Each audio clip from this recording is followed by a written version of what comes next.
Quel exercice. De toute façon, ça débute, on peut parler quand on veut. Bien sûr. Et merci Tintin pour le projet. Plaisir. Donc, on va commencer. Pourquoi alors formation? C'est quoi ce nom? Alors, Bah merci. Déjà parce qu'on est bon, ça c'est, on va le garder. ok. Et puis, pourquoi alors? Plus sérieusement, déjà, j'ai commencé ma phrase par alors, et c'est vrai que on voulait un mot en fait sur lequel on peut jouer avec nos jeunes, puisque le but était d'aller attirer du jeune. Et donc, en fait, dans le cahier des charges de ce qu'on voulait, c'était un mot avec lequel on puisse en fait s'amuser. Et en fait, sur le mot alors, il y a plusieurs coups de cœur. Le premier déjà, c'est que c'est un mot avec lequel c'est presque un type de langage. On démarre toujours en fait une histoire avec alors. Et en fait, dans nos projets, en tout cas, on considère qu'on est souvent au début d'une histoire avec nos jeunes. Donc, on trouvait que ça collait plutôt bien. Dans les lettres de alors, eh ben, il y a notre histoire, puisque en fait, Manu, lui, il avait créé Laura. Moi, j'étais directeur de l'agence Opus Formation à Valence. Et donc, le O de Opus Formation se trouve un petit peu au centre de notre histoire, parce que c'est comme ça qu'on s'est rencontrés avec Manu, Jérôme et Johan. Et donc, ça répondait Ouais, à c'est tout ça. ça. Ouais. Il y a, en fait, la chance qu'on a eue, c'est qu'on avait besoin de quelqu'un pour nous aider à trouver un nom.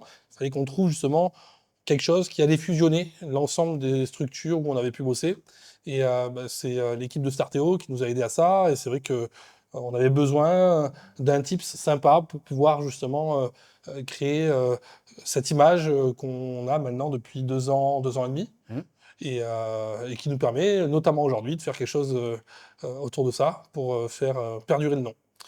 Et c'est un mot sur lequel on peut jouer avec nos jeunes dans notre communication au quotidien, que ce soit sur les réseaux sociaux ou dans les différents types de supports de communication qu'on peut faire. C'est vrai qu'on joue constamment avec alors et avec les rondeurs de ce mot alors, parce que ce qu'on aime bien, c'est mettre un petit peu de rondeur dans ce mot, enfin en tout cas dans le monde de l'éducation, qui est un monde très carré.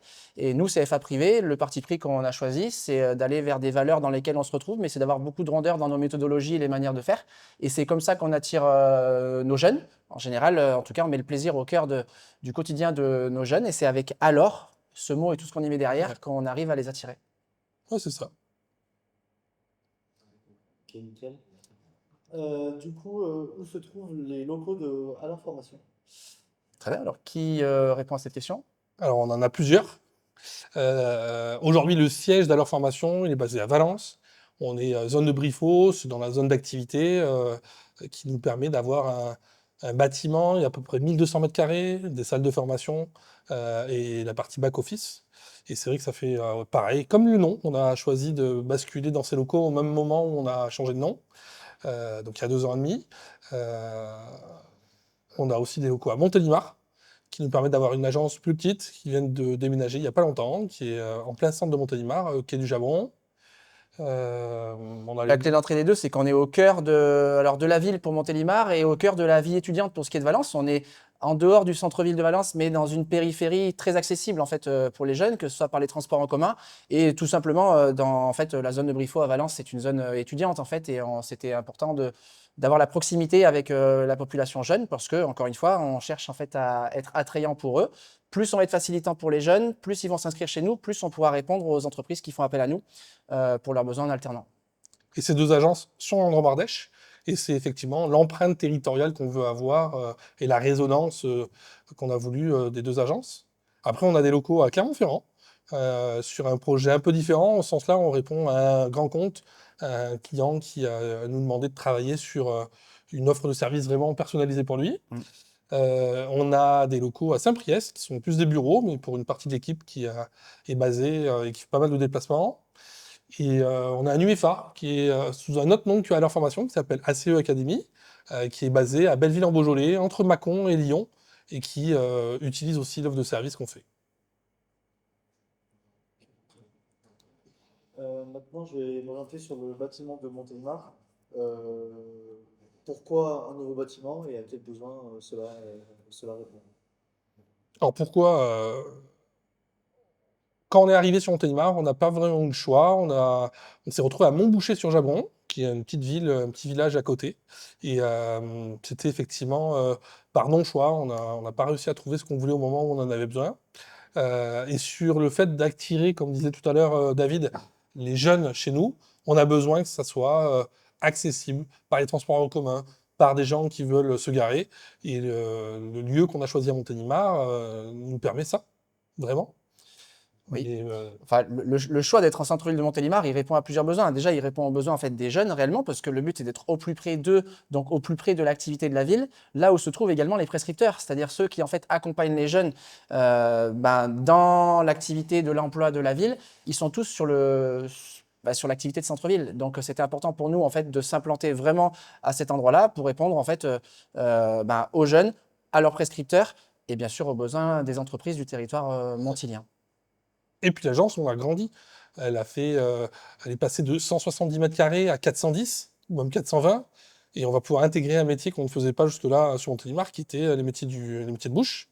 Donc cuisinier, pâtisserie pour cette année. Donc ouais, une V2 de l'agence alors Montélimar. Maintenant, je vais arriver sur les chiffres un petit peu du nombre d'apprenants sur une année, on va dire. Mm. Et si vous pouvez on va dire, me les diviser selon soit les agences, soit les secteurs plutôt, que ce soit apprentissage, insertion, etc. Tu y vas? Ouais, sur les chiffres, je suis plutôt celui qui fait les statistiques de fin d'année. Sur 2024, on a fait 800. Ah bon, on va attendre parce que ça peut être sympa, mais ça met une ambiance. Juan. Ça peut être très problématique. Oui, bonjour. C'est pour une table? 4 personnes euros. Tu noteras? Comment on va faire ça? Ça peut être compliqué. Bah, ça va pas être tout le temps. Oui. Et vous avez vu, c'est des questions de minutes. Non, mais c'est surtout que c'est lui qui appelle en plus, c'est con.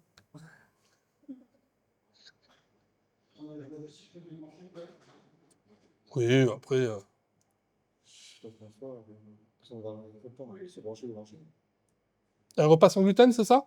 On le note? Demain midi? Allez.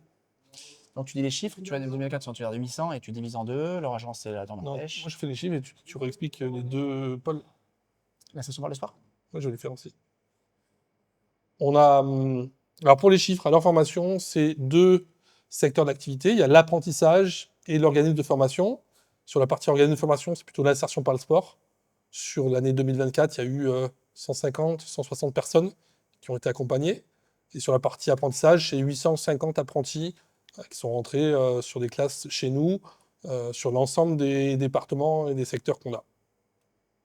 Oui, et pour être plus précis, on a à peu près la moitié de l'activité qui est sur Dromardèche et l'autre moitié de l'activité qui est sur ce qu'on va appeler, nous, le hors-agence, en tout cas le hors-territoire dromardéchois, sur lequel on va avoir, en fait, là, on répond à des besoins partout en France grâce à nos clients en grand compte que tu citais.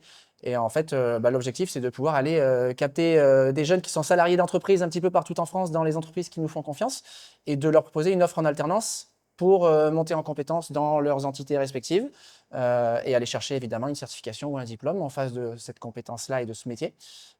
Donc ça, c'est plutôt leur agence. Dromardèche, c'est l'autre partie de l'activité. Et pour rebondir sur ce que tu disais, en insertion par le sport, là, on est sur un travail qui va être fait par nous de formation en amont d'un contrat de travail. C'est-à-dire que c'est un accompagnement vers l'emploi qu'on fait aux jeunes. Et ça, on pourra en parler un petit peu plus tard, mais en fait, on le travaille avec le sport. C'est-à-dire qu'on va attirer les jeunes avec le sport et les valeurs du sport. Et c'est comme ça qu'on les forme. Mais là, j'insiste, on est sur l'avant-emploi, puisque le but, c'est de retrouver une confiance nécessaire à aller chercher un contrat de travail. Quelques autres chiffres qui me paraissent aussi intéressants, c'est l'évolution de tout ça. C'est-à-dire qu'on tend vers une équipe de plus en plus solide sur leur formation pour nous aider à réussir ça. On s'est donné l'objectif de tenter d'aller chercher le 1000 personnes en apprentissage. Je ne pense pas sur 2025, mais début 2026, on y sera sur l'implantation territoriale, mais le hors-agence qui se prend beaucoup. Insertion, on aura une question après. Oui, on peut en reparler. Pas tout de suite, hein, mais- Ok. Maintenant, pourquoi alors formation existe? Donc quand je vous dis ça, c'est entre guillemets quelle est l'essence du quotidien et quelle est notre mission au quotidien. Peut-être plutôt sur inculquer des valeurs aux jeunes, etc. Oui. Quelle est notre mission au quotidien?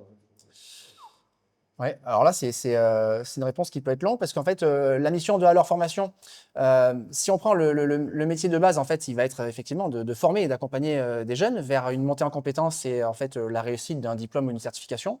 Aujourd'hui, on a mis derrière tout ce qu'on fait bien plus que cela, puisque en fait, dans les valeurs et l'ADN qu'on a créé, on a su en fait aller chercher d'autres facettes du métier et on s'est entouré aussi de personnes qui ont ces valeurs-là, en fait, qui est vraiment l'accompagnement de jeunes dans leur nouvel emploi. Et en fait, on va travailler bien au-delà de la compétence, on va aller travailler. En fait, ce qu'attendent les entreprises en premier lieu aujourd'hui, c'est le savoir-être, c'est l'assiduité, c'est le fait d'être là, le fait d'avoir envie d'aller vers un métier dans lequel il y a des besoins en recrutement.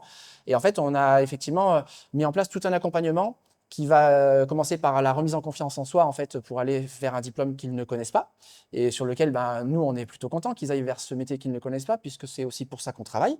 On a des offres d'emploi sur lesquelles il y a des carences de candidature et nous, on est vraiment contents de pouvoir aller capter des jeunes qui ont juste envie d'aller vers ce métier, sur lequel on va travailler le savoir-être, la posture, etc. Au-delà de la compétence métier qui est, quand on parle d'un organisme de formation ou d'un CFA, la première chose à laquelle on pense, le fait d'aller chercher la compétence et la réussite d'un diplôme. Mais on a englobé tout un ensemble de choses qui vont tourner autour de l'envie d'aller vers un métier, le plaisir d'aller aussi vers une formation, d'un retour à l'école, même si on n'aime pas trop le mot, c'est quand même notre métier. Et en fait, dans ce schéma-là, le fait de retrouver du plaisir et d'avoir envie d'aller en formation, eh ben, on répond à des besoins d'entreprises de notre territoire qui, du coup, sont contentes parce qu'elles recrutent et elles n'ont pas de candidature ou peu. Et donc, ces entreprises nous appellent, on a des offres d'emploi, on capte des jeunes qui ont envie. On a le bon rôle d'être entre les deux et on est plutôt très content puisque c'est comme ça justement que nous, en fait, on travaille.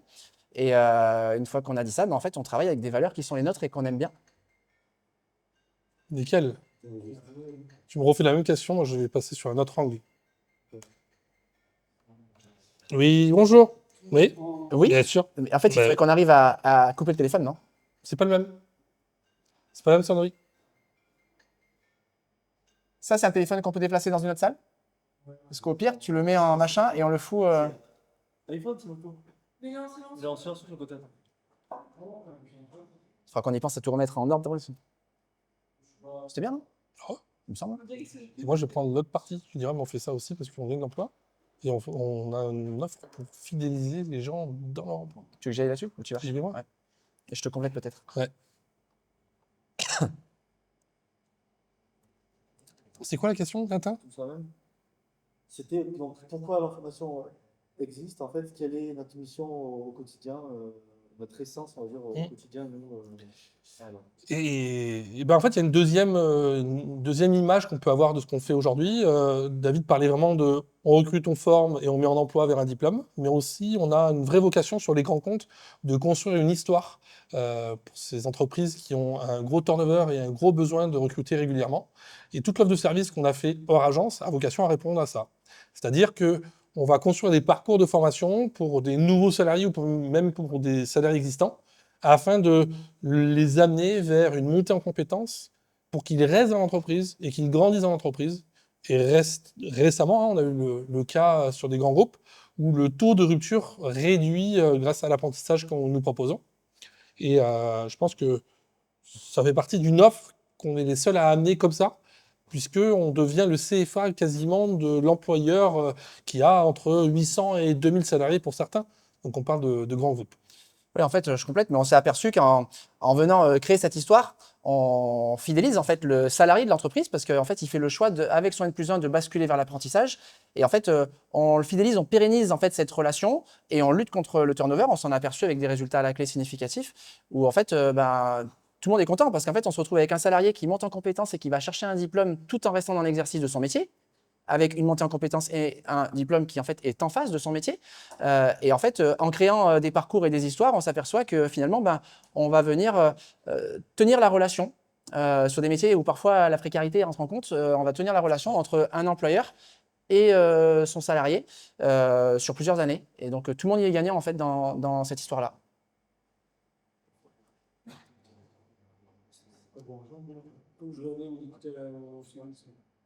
C'est les popcorn qui arrivent. Oui, mais c'est pas très grave. C'est bien. Maintenant, on va aller sur les valeurs d'alors. Oui. J'ai noté, c'est justement ambition, émotion, plaisir. Ouais. On peut aller sur d'autres, Ouais. mais peut-être argumenter valeur par valeur. Les valeurs de l'équipe, toi, tu fais. Pourquoi émotion, pourquoi plaisir. C'est GMA. Et après, Sur l'équipe. sur d'autres.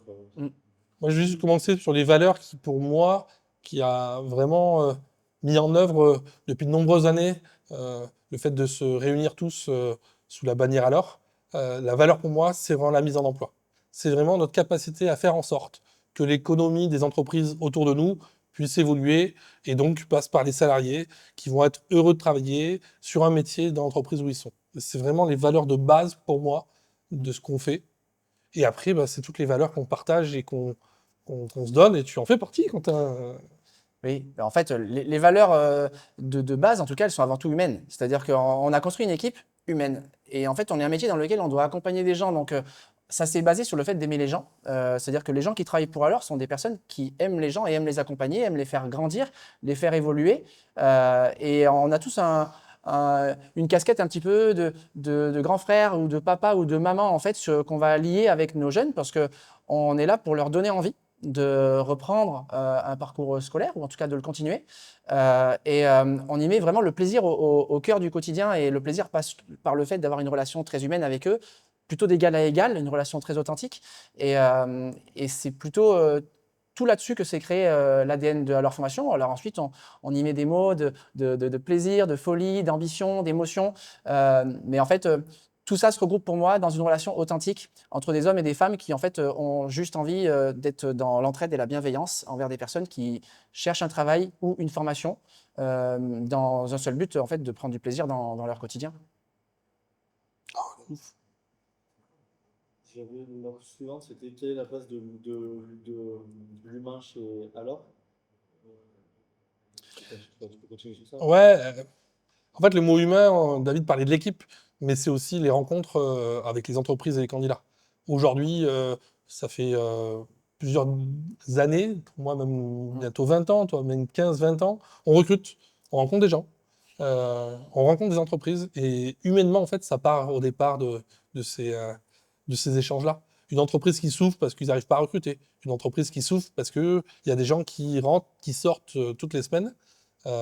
Pour nous, c'était vraiment le challenge humain du projet. Le challenge humain. Et en fait, ces valeurs humaines et d'authenticité, en fait, on les a tant dans notre équipe. Et en fait, c'est ce qui se dégage, c'est ce que les gens perçoivent en fait de l'extérieur. Mais en fait, déjà, on est comme ça.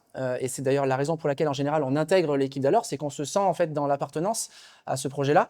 Et en fait, tout l'humain qu'on met, il est vers nos jeunes, mais il est aussi vers les prescripteurs dans lesquels on a une relation hyper authentique, donc les prescripteurs de l'emploi de nos territoires, mais les entreprises, on se veut au plus proche de nos entreprises. On est d'ailleurs aujourd'hui dans une entreprise partenaire et en fait, on se veut au plus simple que possible dans une relation humaine avec tous les acteurs qui nous entourent dans en fait, ce qui fait notre métier aujourd'hui, c'est-à-dire les jeunes, les entreprises, les prescripteurs de l'emploi. Et donc, l'équipe en fait, et le staff de Alors Formation, que ce soit les formateurs ou les salariés qui travaillent sur tout le back-office. Je reviens sur ce que tu as dit, Manu, tout à l'heure. Quelle est l'importance de la mise à l'emploi dans le processus à l'information? En fait, le décrochage scolaire était un des points qui nous a alertés il y a quelques années. C'est-à-dire qu'en fait, on avait des employeurs qui regardaient que les CV et qui disaient le parcours de ce jeune-là fait qu'on le prend pas. Et nous, on intervenait à ce moment-là en disant ils ont choisi l'employeur, ils ont choisi le candidat en tant qu'employeur, et ils nous le mettaient dans des projets de formation pour leur apprendre quelques techniques avant d'être employable. Et on a transformé ça avec beaucoup de travail, d'accompagnement des entreprises, mais surtout de notre travail, c'est de dire en fait, il y a plein de jeunes qui sont rejetés dès le premier entretien, ou même ils n'ont même pas le temps de passer l'entretien, et on va les aider à se positionner, à se rendre plus mature face à un employeur, et donc construire une procédure pour qu'il soit efficace. Et nos projets de formation, notamment en apprentissage, sur les bas niveaux, n'importe qui peut entrer. Quelqu'un qui est en décrochage scolaire, quelqu'un qui est en difficulté sociale, quelqu'un qui est étranger, qui ne sait pas parler français, sur certains métiers, peut intégrer nos formations, et donc avoir un emploi, et évoluer dans l'entreprise dans laquelle il va être. Puis en fait, réellement, il n'y a que le résultat qui compte. C'est-à-dire qu'on peut y mettre toutes les valeurs humaines et de plaisir en fait, au cœur de nos journées. S'il n'y a pas le résultat au bout, on va déjà pas intéresser les entreprises, parce qu'en fait, les entreprises, elles ont besoin quand même, au-delà de tout ce qu'on met comme ingrédient, elles ont besoin d'avoir en fait un salarié motivé, qui a envie et qui est là. Et ça, c'est quand même le rôle, nous, dans la formation et la montée en compétences, c'est un rôle qu'on a à jouer. Et puis même pour les prescripteurs de l'emploi, en fait, si aujourd'hui on a la confiance des prescripteurs de l'emploi de nos territoires, c'est parce qu'on a des résultats significatifs sur la remise en emploi, justement. Alors, notre rôle, il passe par la formation et l'accompagnement pour justement réussir cette remise en emploi et la pérenniser dans le temps. Mais si aujourd'hui on n'avait pas des résultats significatifs, on n'aurait ni la confiance des entreprises, ni la confiance des prescripteurs de l'emploi, encore moins celle des jeunes, puisqu'en fait on touche à leur vie personnelle et professionnelle. Si aujourd'hui il n'y a pas les résultats, on ne travaillerait pas. Donc c'est en fait, on met des ingrédients positifs dans tout le cheminement de nos projets pour arriver à des résultats. S'il n'y a pas de résultats, pour moi, en fait, réellement, il n'y a même plus d'enjeu pour nous. Et surtout, on perd la confiance de tous les acteurs qui nous entourent. Parfait. Maintenant, je vais passer sur le côté un petit peu recrutement.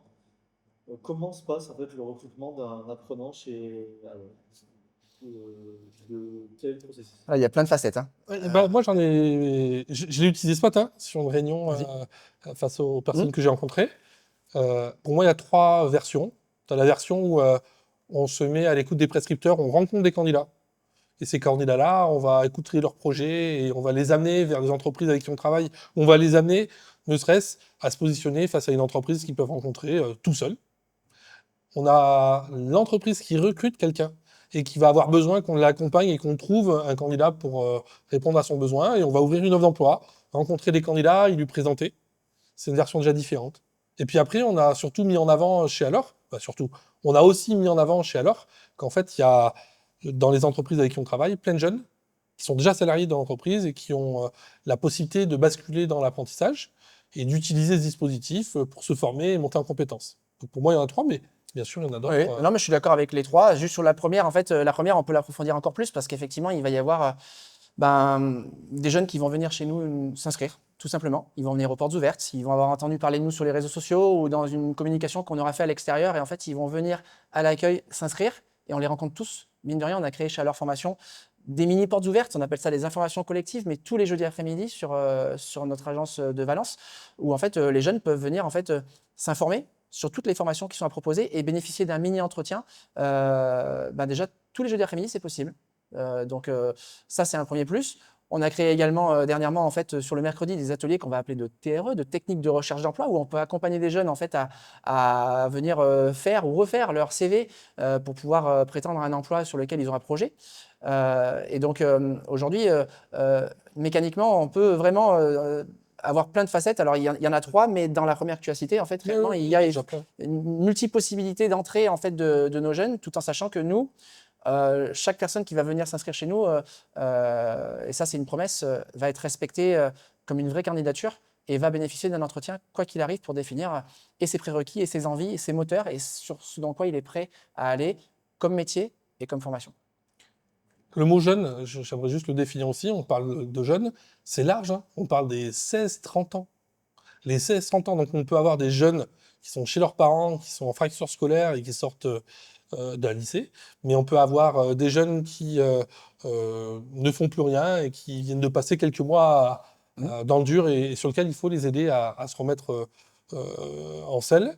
On va avoir de la lumière qui s'est éteinte, je sais pas, celle-ci.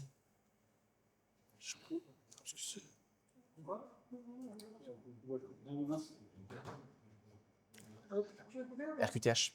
Ouais. Bah, t'enchaînes sur cela. Je dis sans oublier les personnes. Là. Ouais. On est bien là ou pas? Bon, ouais. Il me semble. Ça donne quoi?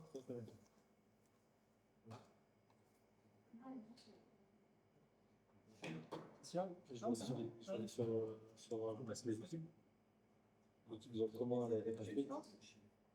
y a du boulot, hein. Il y a 20 personnes à passer, il faut pas en oublier. Hein. Il est là. L'équipe de manière générale. D'abord, comment vous l'avez construite C'est des gens qu'on connaît. Pas spécialement en recrutement. Au physique. Désolé pour le. Non, pas les On recrute au physique, nous. C'est... Ça veut rien dire, Oui, voilà. Si je fais le malin, tu vois. Bon, tu les connais tous en plus chez nous, donc. Oui, je suis pas fait, attention. On parlait des jeunes. Je disais, Jeune, c'est un mot très large, mais en même temps, c'est pas que des jeunes. On va avoir des jeunes de 25 ans qui sont déjà en entreprise et qui ont besoin justement d'aller chercher un diplôme pour se conforter, se confirmer dans un projet évolutif chez eux. Oui. Et puis on va avoir des parents, des jeunes de 28 ans, papa, maman, qui sont dans un schéma de mise en emploi, qui veulent évoluer et grandir. Et on est déjà sur un niveau bien plus structuré. Qui sont parfois à un virage de leur vie professionnelle. Ils ont Totalement. déjà eu un premier parcours de vie. En fait, ils font aujourd'hui le choix, parce que l'État aussi a permis ça jusqu'à 30 ans, de pouvoir prendre un virage justement et d'aller se former sur un nouveau métier. Et puis, il ne faut pas oublier également que les personnes qui sont en situation de handicap peuvent bénéficier de l'apprentissage tout au long de leur parcours de vie professionnel.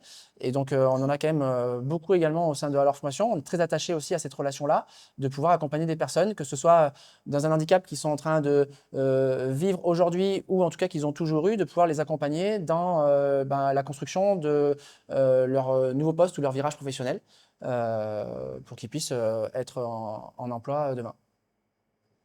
Parfait. Maintenant, du coup, je vais aller sur comment a été construite l'équipe staff à l'heure. Donc, on va parler du. Alors là, on va parler du staff, plutôt les salariés sur le back-office en fait de leur formation. La particularité de tout ça, c'est que le staff de leur formation, et on en est un peu nous aussi des exemples, c'est que en fait, ce ne sont pas des anciens du monde de la formation. En fait, c'est des personnes qui arrivent d'un univers, qui ont une expérience de vie précédemment. Et en fait, on a construit l'équipe de leur formation basée sur ce qu'est notre ADN, c'est-à-dire les valeurs humaines qui sont les nôtres et l'envie d'accompagner des personnes. Donc, on a choisi en fait des personnes qui déjà nous entouraient, qui gravitaient autour dans notre quotidien. Il n'y avait pas une seule offre d'emploi. Jamais on a ouvert une offre d'emploi en disant on recrute telle personne, tel poste. Ouais, on en a, allez, deux. Oui. Il y en a vraiment deux où on s'est permis d'ouvrir une offre d'emploi. Mais sinon, c'est vrai, toutes les autres personnes, en fait, on s'est entouré de gens qui gravitaient autour de nous et qui avaient l'envie de postuler auprès de Alors.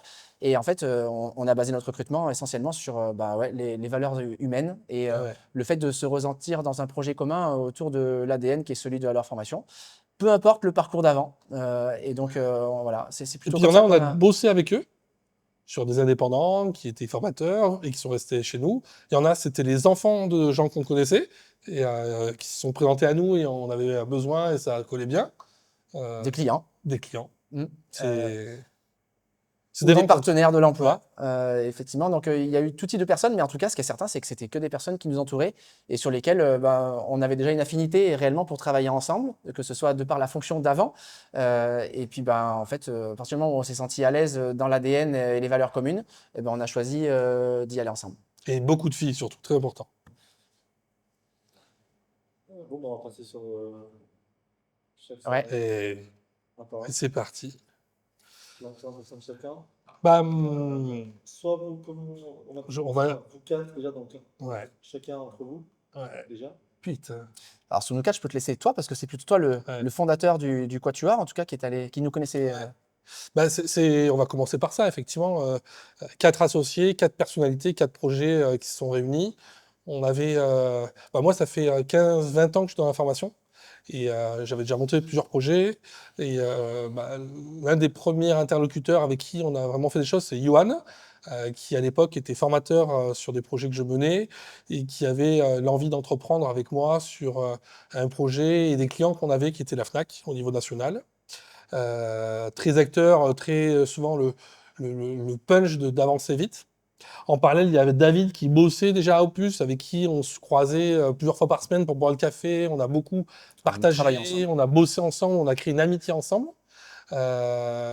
Et qui nous a rejoint quand le patron d'Opus nous a permis de racheter Opus Valence.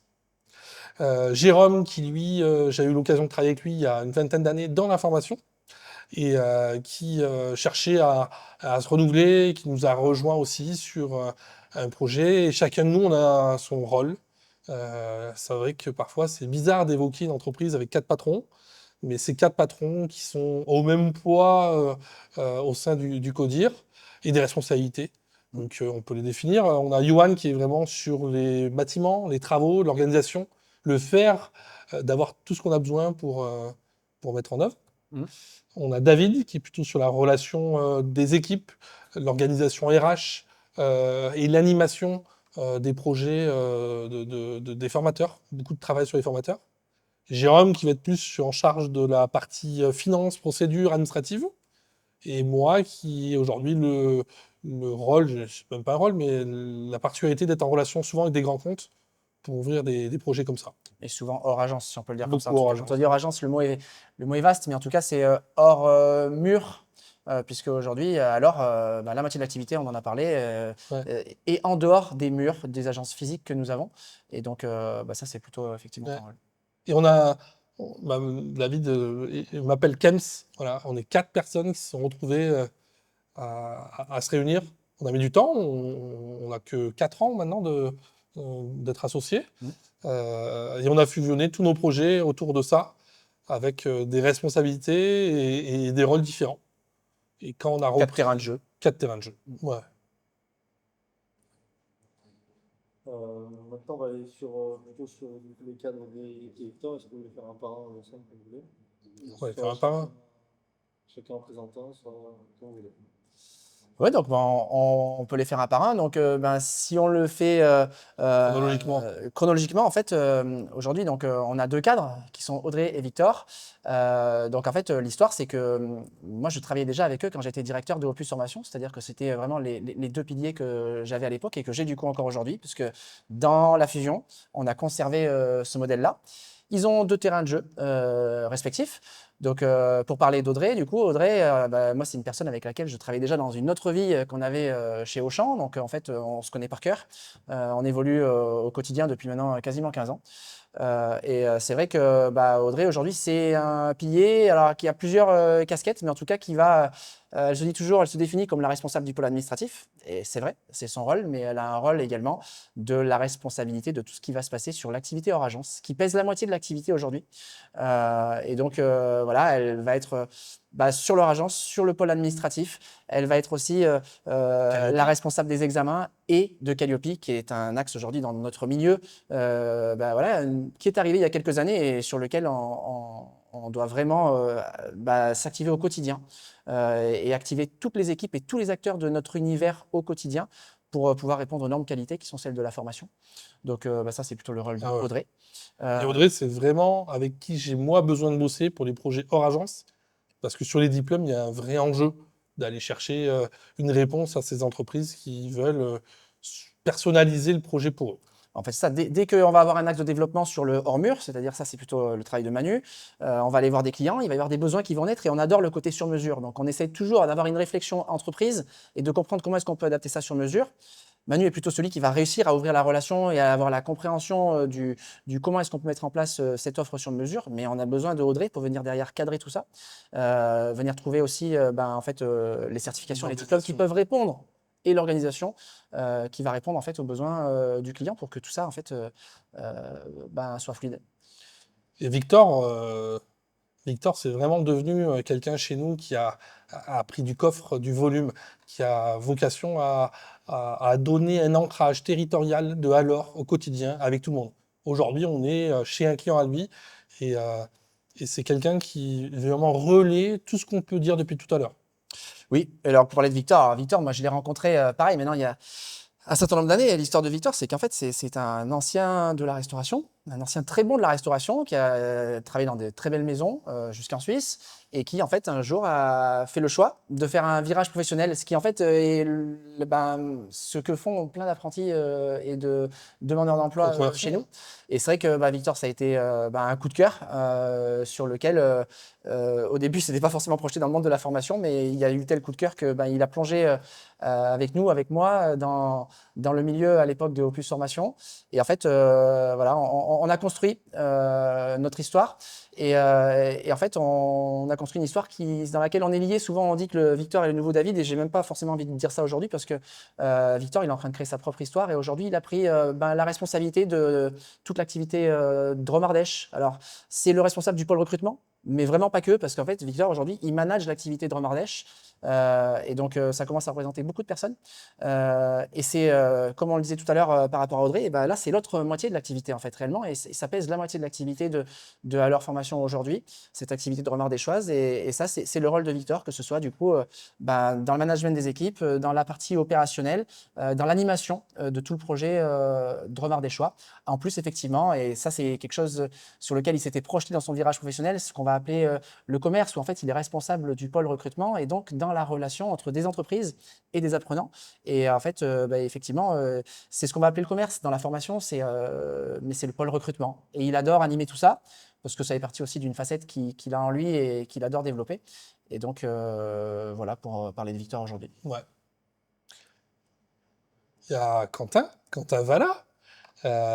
Quentin, bah, c'est toi, tu le sais, tu nous aides aujourd'hui à faire quelque chose, mais t'es pas devant la caméra. Quentin qui fait quoi, 4 ans maintenant qu'on bosse ensemble, euh, qui a un vrai rôle sur la com, sur lequel on avait besoin de quelqu'un qui soit identifié pour l'ensemble des projets avec l'évolution de la boîte et qui partage ces valeurs-là, les valeurs du sport, parce que c'est un sportif, les valeurs de cœur. Il en met des t-shirts régulièrement. Euh, pour pouvoir nous développer aujourd'hui, on avait besoin de mettre des projets de com. Et aujourd'hui, bah voilà, ça en fait partie d'un. Ouais, j'ai envie d'approfondir parce que Quentin, en fait, il fait vraiment partie, il fait absolument partie de l'histoire de Alors. Alors, je te parle dans les yeux parce que c'est vrai que Quentin, en fait, c'est quelqu'un qui est arrivé apprenti chez nous et qui a en fait accepté de passer un petit peu par toutes les étapes, et qui s'est rendu ultra polyvalent en fait pour cette boîte qui a grandi sous ses yeux. Mais tout comme lui, parce qu'en fait, Quentin, la particularité, c'est qu'il n'a pas vécu d'autre chose avant. Il a commencé en fait par ça et par la folie qui est la nôtre. On est ses premiers patrons. Et en fait, c'est notre petite pépite, parce qu'en fait, réellement, on l'a fait grandir, mais à la même vitesse que l'entreprise. Aujourd'hui, on est tous surpris de voir ce dont quoi Quentin est capable de faire, parce que dès qu'on lui demande un truc, il va le faire. On est même plutôt dans attends, il va falloir quand même qu'on cloisonne bien les missions qui Oui. sont les siennes. Et aujourd'hui, Quentin, son atterrissage, c'est notre community manager. C'est notre un petit peu responsable de la communication, d'où ce qu'on est en train de faire là aujourd'hui. Et merci à toi de nous permettre ça. Et, et avec encore des polyvalences qui sont Il les monte siennes des au meubles. quotidien.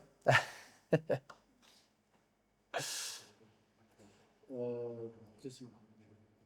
Alors Priscilla, on le disait tout à l'heure qu'on n'avait pas passé beaucoup d'offres d'emploi, mais Priscilla, Prissou, pour en Ouais. parler comme ça, parce que c'est que comme ça qu'on l'appelle, c'est une personne qu'on a recrutée sur une vraie candidature. Ouais, j'avais Donc oublié. il ne faut pas oublier que quand on passe une candidature chez Alors Formation, ça n'est arrivé que 2 fois, mais Ah, c'est vraiment petite à la... pause, et elle est fermée. Mais par contre, on est interviewé et ça nous fait vachement plaisir. Ouais, on commence par Alors, Prissou, ouais. Priscilla. L'offre d'emploi. Ouais, donc voilà, donc pour parler de Prissou, parce que c'est comme ça qu'on l'appelle au sein de l'agence, on est sur une personne avec qui, effectivement, il y a eu un recrutement en fait sur offre d'emploi. Donc c'est quand même rare chez nous, et c'est vrai qu'il faut quand même se dire que c'est tellement rare que quand on passe une offre d'emploi et qu'on recrute quelqu'un chez nous, c'est un petit peu à la recherche d'un nouvelle star, parce qu'en fait, ouais. elle va quand même rencontrer la totalité des personnes Ouais. de la boîte avant d'être Moi, je crois validée. qu'elle a vu ma mère. Tu vois. Et en fait, disons que plus sérieusement, en fait, on vient chercher surtout l'ADN. L'envie du projet, l'ADN du projet, et effectivement, on a trouvé en Prissou tout ce qu'on cherchait. Ouais. Prissou, c'est une ancienne coiffeuse en Reconversion. reconversion, qui ne connaissait pas le monde de la formation et qui voulait en fait aller chercher un emploi en administratif. Et aujourd'hui, Priscilla, mine de rien, d'un emploi en administratif et d'accueil qu'elle a fait au début, aujourd'hui, mine de rien, elle fait tous les CERFA, toutes les conventions, toute l'administration en fait réellement des contrats avec les entreprises en territoire de Drumardèche. Ça représente quasiment 400 contrats. 400 contrats à l'année. Donc Priscilla, pareil, elle a grandi à la vitesse de l'entreprise et c'est une personne aujourd'hui, effectivement, qui travaille dans l'ombre, qui est discrète, mais qui est d'humeur toujours égale, d'humeur toujours souriante. Prissou, c'est vraiment quelqu'un de très apprécié dans l'entreprise et qui, aujourd'hui, a une valeur ajoutée qui est celle de faire la totalité des contrats de Drumardèche à l'année, et c'est beaucoup, beaucoup de boulot. Et bon, Élodie, donc la petite sœur spirituelle d'un de nos associés, Jérôme Ouais. Croizard. En tout cas, comme j'ai pu avoir l'histoire avec moi, Audrey, avec qui j'ai travaillé dans le passé, ben, Jérôme, il a travaillé avec Élodie dans le passé. Et donc, on n'a pas fait Bah, déjà, d'offre d'emploi sur la elle est comptable. comptabilité. Ouais. Et en fait, la fusion des boîtes là, qui nous ont permis d'être à leur formation, il fallait qu'on ait la compta en interne, Mm. il fallait qu'on ait la compta analytique en interne, il fallait qu'on ait une personne qui comprenne l'évolution de notre boîte. Et on savait déjà à l'époque qu'il allait y avoir une grosse croissance. Il faut une personne de confiance. Et puis, mine de rien, il faut une personne qui soit un peu dans notre ADN. Et en fait, il Ouais. s'avère qu'on a trouvé, on le dit tous entre nous, la meilleure comptable de France. Parce Ah, qu'en ouf. fait, réellement, Elle gère un Élodie, merdier. Hello, The Oldest, pour Ah, le de dire ouf. comme ça, et ben en fait, c'est une personne qui va avoir toute la discrétion qu'on a besoin chez une comptable, mais aussi de la folie, Mm. qu'on a très rarement chez une comptable. Et ben nous, on a trouvé effectivement une personne qui a ces deux casquettes-là, Oui. et ce qui fait d'elle, du coup, je crois, la meilleure comptable de France dans l'équipe. Ouais. Et puis, on la voit rarement. On a fait une croissance et elle gère 4 associés, un parc d'entreprises, de projets, de développement, de factures, de tickets perdus. On prend en photo les totales d'essence qu'on prend un plein, parce qu'on perd les tickets, en fait. Hein. On Et va avoir elle est des là pour problèmes ça. en disant ça. Ouais, on va avoir des problèmes.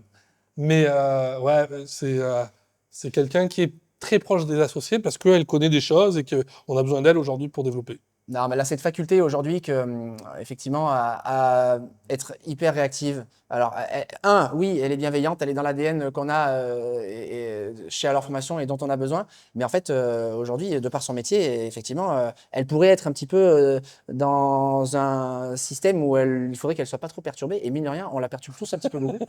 Et elle répond à toutes nos attentes aujourd'hui. Franchement, c'est Ah, de ouf. Élodie, je sais même pas qu'est-ce qu'on peut dire de plus. Mis à part le fait que bah, c'est Merci. une personne formidable et à qui on doit dire merci parce que sinon on va avoir des problèmes. Christopher. Christopher, je te Chris. laisse en parler toi. On le Ouais. connaissait d'avant aussi. Ouais, en fait, Chris, il travaillait sur une mission où il a fait des recrutements en parallèle avec Opus Formation. Et au moment où on a fusionné et qu'on est basculé à l'or, on avait le souhait, l'envie, le projet de monter une agence à Montélimar. Et un jour, il a passé la tête par la porte sur une réunion que j'avais. Il m'a dit si tu veux penser à moi, ça m'intéresse. Et l'histoire a commencé sur des rencontres avec lui, sur un projet qui était particulier. C'était d'aller seul sur Montélimar, créer le Alors Montélimar, auquel moi j'ai pris le soin d'aller toutes les semaines pour l'aider, l'accompagner et le sécuriser ou au moins le rassurer. Pour lancer l'activité. Exactement. Et aujourd'hui, ça fait 3 ans et on en a fait une V2. Et Chris, ben, il a réussi cette étape 1. Et aujourd'hui, on veut lui donner justement le feu, l'énergie pour aller passer à cette étape 2. Avec quelqu'un qui avait ce rôle d'être et vers les entreprises, et vers les prescripteurs, et vers les candidats, sur un territoire qu'il ne connaissait pas, il n'était pas montagnien. Donc, ouais, moi, j'ai toujours un peu d'affection dans le travail qu'il a fait avec nous. Lisa. Lisa, on l'a connue dans une autre histoire. En tout cas, Il faudra faire l'histoire et BDP. il faudra en parler de l'histoire, mais effectivement, on a été à un moment donné impliqué de manière très active dans un club de hand du territoire, qui était le club du Beau-de-Péage Handball, un club de division 1 féminine de handball. Et en fait, Lisa, elle était salariée en fait de ce club-là, et elle était sur un projet dans lequel on avait une affinité très particulière parce que c'est quelque Oui. chose que nous on a l'habitude de faire. C'était en fait de l'inclusion dans l'emploi avec le sport, mais là c'était au nom du club. C'est-à-dire qu'en fait, elle faisait ça, elle, au nom du club de Bourg-de-Péage Handball, et elle utilisait le club en fait et l'image du club pour réunir des demandeurs d'emploi de son territoire, des entreprises partenaires d'un club sportif du territoire, et en fait avec un projet qui portait un nom qui s'appelait Starting Block, et en fait elle portait ce projet-là en fait, et donc elle a eu à connaître le milieu qui est le nôtre dans un club de notre territoire. Et ce club, malheureusement, fermé aujourd'hui. Et effectivement, on a fait le choix de récupérer Lisa dans notre activité à leur formation, parce que c'est une offre de formation qu'on propose. Et elle était enthousiaste à l'idée de participer aux projets qui sont les nôtres. Et nous, on était très contents de pouvoir Ouais. intégrer la compétence de Lisa dans la structure à leur formation. Aujourd'hui, elle est basée à Saint-Priest, sur Lyon, sur des bureaux qui lui permettent de se déplacer pour mettre en place ses projets un peu partout en France. Et c'est une besogneuse. C'est une nana qui, pour nous, fait et de l'administratif, et du recrutement des jeunes, et de la coordination de formateurs. Et voilà, encore cet ADN alors de plaisir et d'énergie à mettre en œuvre, parfois au dernier moment. Elle nous appelle parfois le jeudi en disant lundi, il me manque quelqu'un, aidez-moi. On adore ça en plus, répondre à ça. Donc, toujours pareil, on est content avec Lisa. Tommy. Camille, Camille, Camille, il y aurait tellement de choses à dire. Camille, en fait, déjà, l'histoire, elle démarre parce que c'est une de nos clientes. C'est-à-dire qu'en fait, on avait une relation avec elle au sein d'une grande enseigne qu'on peut citer, je pense, Ah oui, qui bien est sûr. Auchan. Et donc, en fait, Camille, elle était la planificatrice du magasin de Auchan de notre territoire à Valence. Et en fait, on avait cette relation pour justement les alternants de chez Auchan en formation au sein de leur formation. Et Camille a pris un virage dans sa vie professionnelle et a tapé à la porte de chez nous. Et évidemment, ça a été un grand oui que de pouvoir lui proposer un emploi, un siège au début, en fait, réellement dans notre structure, parce qu'on avait tellement envie de travailler avec Camille qu'on ne savait même pas encore qu'est-ce qu'on allait lui attribuer comme métier, qu'on avait déjà dit oui pour travailler ensemble, parce que l'ADN, parce que l'envie de travailler ensemble commune, elle était vraiment présente. Donc, on a construit le rôle de Camille dans le temps. Aujourd'hui, Camille, c'est un pilier de l'entreprise, puisqu'en fait, elle est la coordinatrice pédagogique. Et donc, ça, c'est un intitulé, effectivement, qu'on connaît bien dans le monde de la formation. Et c'est un poste qu'on a créé avec Camille sur mesure, parce que Camille, elle m'aide notamment moi au quotidien dans le fait de construire l'aventure de Alors et l'ADN de Alors avec des formatrices, des formateurs qui sont tous sous un statut d'auto-entrepreneur.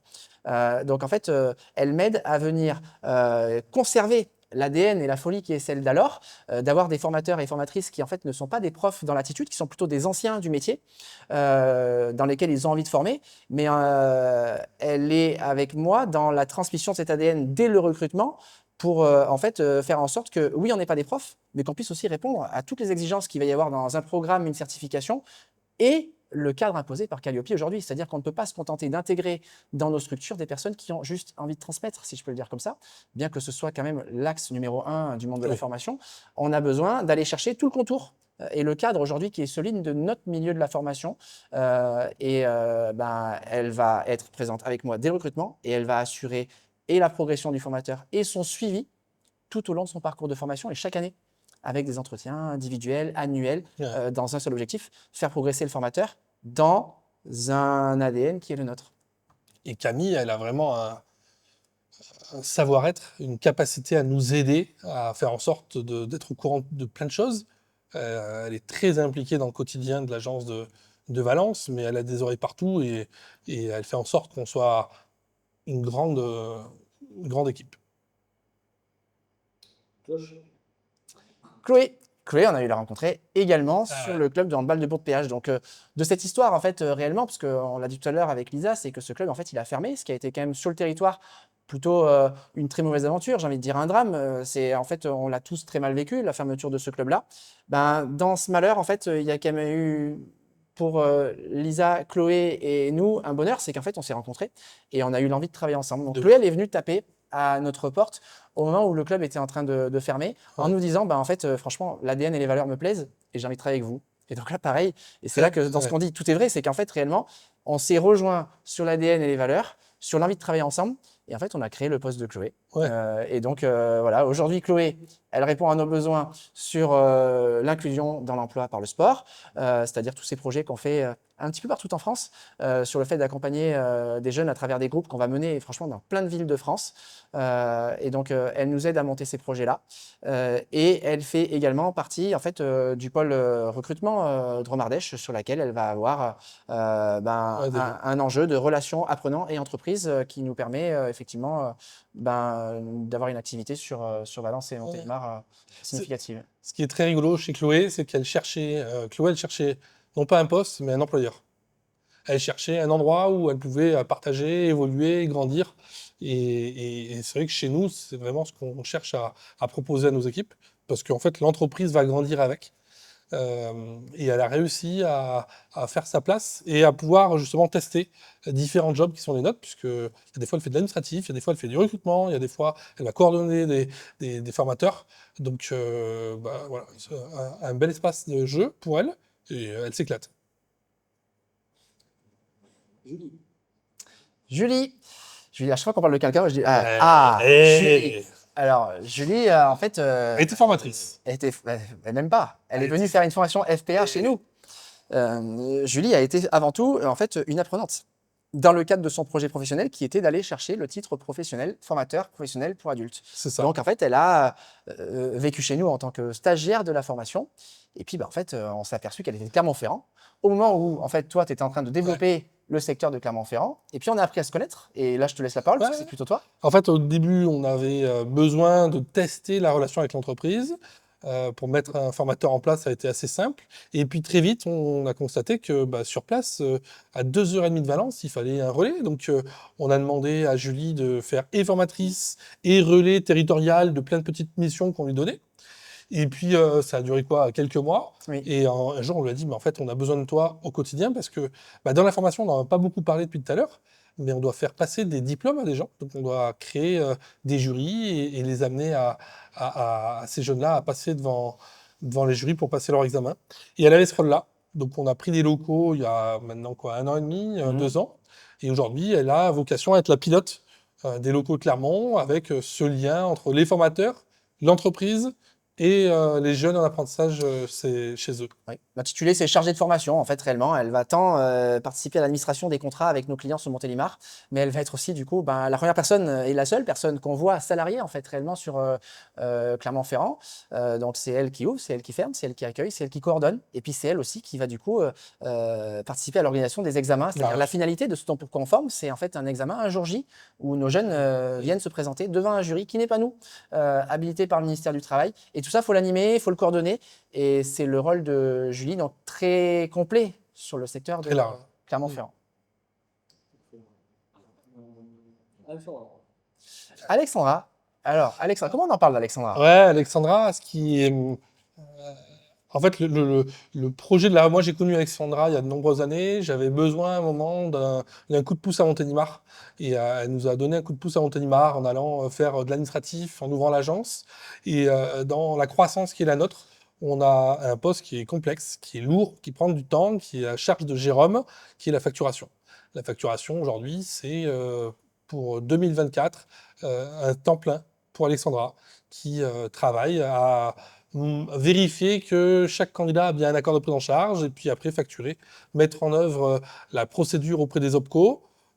C'est administratif, c'est une femme discrète, c'est une femme qui œuvre pour leur formation, qui connaît bien les dirigeants dans leur formation et qui effectivement a moins le brin de folie que certains peuvent avoir, mais le sérieux qui colle en plus parfaitement à la mission qui est la sienne. Le sérieux, la rigueur, la discrétion. Et en fait, réellement, effectivement, elle est sur un gros travail de l'ombre, mais tellement important dans notre milieu aujourd'hui parce que, en plus de ça, on a la chance d'avoir une entreprise qui, en fait, fait preuve d'une grande croissance. Et aujourd'hui, dans cette croissance, on a besoin que tout ça suive derrière et donc d'avoir une facturation qui soit au cordeau pour que la trésorerie puisse suivre. Et ça, c'est très important. C'est ça. Annabelle. Annabelle, là aussi, connue dans une autre vie, dans une grande enseigne du territoire qui est celle de Auchan. Moi, Annabelle, je la connais également depuis une quinzaine d'années. Et en fait, Annabelle, elle a pris un virage professionnel dans sa vie. Au début, pas vers nous. Elle a tenté de créer une structure et dans laquelle elle était à la recherche de clients et d'activités. Puis elle est venue nous voir pour boire un café. Et puis, en fait, au final... il y a eu les atomes crochus, les valeurs et l'ADN, etc. Et puis, il s'avère que, après plusieurs cafés, Annabelle, elle a accepté de devenir formatrice pour dépanner. Et donc, elle avait son activité, puis elle faisait formatrice pour dépanner. Et puis, il s'avère qu'elle a mordu parce qu'en fait, elle a plongé dans notre milieu. Et un projet, puis deux projets, une classe et puis deux classes. Et puis, finalement, un petit peu d'aide par-ci, un petit peu d'aide par-là. Dans une relation au début un peu client-fournisseur parce qu'en fait, elle avait créé sa structure et elle nous facturait en fait sa présence auprès de nous. Et puis, en fait, l'histoire est bien faite parce que naturellement, on s'est dit qu'il fallait qu'elle fasse partie du staff pour nous aider sur l'activité pôle recrutement. C'est comme ça qu'on va le signifier. Et en fait, elle est chargée de formation et de la relation entre les entreprises et les apprenants. Et donc, elle fait partie de ce pôle recrutement avec une énorme action territoriale à Valence, en fait, où là, c'est elle, ça devient l'interlocutrice numéro 1 sous la tutelle de Victor, en fait, pour pouvoir rencontrer, des jeunes, notamment quand on parlait tout à l'heure des réunions Recrutement. d'information du jeudi après-midi, ben, effectivement, c'est elle qui en est à l'initiative, c'est elle qui les anime ces moments-là. Alors avec tout le pôle recrutement bien sûr, mais en tout cas, c'est elle qui a créé ça. Navel, c'est quelqu'un qui a tout le temps des idées, qui est, alors, comme une grosse partie de l'équipe, ceci dit, mais qui est très créatrice de choses nouvelles, mais qui font aussi ce qui est à leur formation. Et voilà, Annabelle, elle représente bien aujourd'hui ce qu'est notre entreprise. Ouais. Cécile. Cécile, deuxième recrutement sur Ouais. offre d'emploi, Ouais. bien que c'est pas sur une offre d'emploi. Enfin, en tout cas, on a mis une offre d'emploi, mais elle est arrivée par notre réseau Ouais. de quelqu'un qui connaît quelqu'un, et ça, on adore.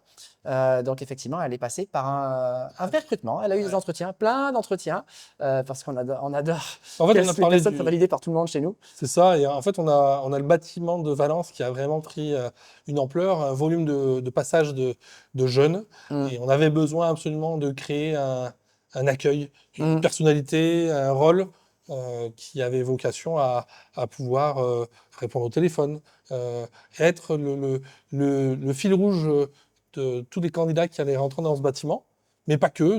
C'est surtout le premier sourire de leur formation qu'on Ah ouais. cherchait, parce qu'en fait, réellement, Cécile, c'est celle sur qui on va tomber au téléphone si on appelle partout en France. Donc, on avait besoin déjà que ça se ressente, ne serait-ce que téléphoniquement. Et puis, réellement, il nous fallait une personne solaire, parce qu'elle est à l'accueil physique, c'est la première personne qu'on voit en bas quand on arrive.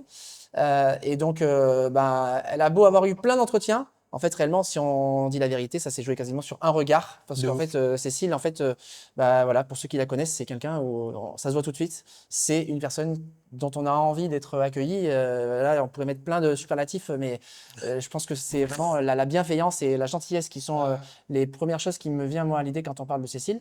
Et quoi de mieux que pour représenter alors, pour la première personne qu'on voit quand on arrive, c'était très important que ça C'est les puisse. jeunes de alors. Voilà, c'est ce côté solaire en fait de l'entreprise. Donc oui, Cécile est arrivée effectivement en fait par le réseau de quelqu'un qui connaît quelqu'un, C'est qui? mais c'est arrivé par le réseau de Jérôme et Sandrine Pizot. Ah ouais. Ouais. Exact. Voilà. On l'aime. Marianne. Alors là, c'est plus moi, Marianne. En fait, dans la fusion des différentes entités qu'on avait fait, j'avais monté une école de boulangerie qui s'appelle l'école Laura à Chabeuil. Et Marianne m'avait rejoint assez vite, donc ça fait bientôt 8 ans, sur le rôle de chargé de formation qu'on explique depuis tout à l'heure, mais sur une entité assez petite, puisqu'il y avait peut-être qu'une trentaine de personnes en formation par an, sur un projet un peu novateur, et elle a eu le rôle pendant ces nombreuses années de mettre en œuvre cette offre de service. Candidats, entreprises, financeurs de la formation, reconversion. Et puis la boulangerie-pâtisserie, elle s'est épanouie dedans. C'était vraiment son plaisir, son quotidien. Et quand j'ai dû, moi, stopper les projets de cette école, on lui a proposé de nous rejoindre. Oui, pour rapatrier tout simplement l'activité. Déjà, Marianne, elle avait la faculté d'avoir l'autonomie totale quasiment sur ce projet de formation-là, Total. boulangerie, pâtisserie. Donc, c'était assez simple pour nous en fait de lui proposer un emploi au sein de notre structure alors pour pouvoir continuer ce métier-là. Et l'objectif, c'était de faire en sorte que ça ne s'arrête pas parce que sur le territoire, enfin, en tout cas, Laura s'était fait reconnaître sur ces métiers-là et à travers Marianne. Donc, aujourd'hui, effectivement, elle le fait à leur formation. Elle a changé très peu de choses. Elle est toujours effectivement le visage et l'interlocutrice au nom du pôle recrutement de cette activité-là, qui en fait demain sera encore plus grand hein, parce qu'on a pour vocation à venir s'accroître sur les métiers de bouche demain. Et donc voilà pour l'aide de Marianne.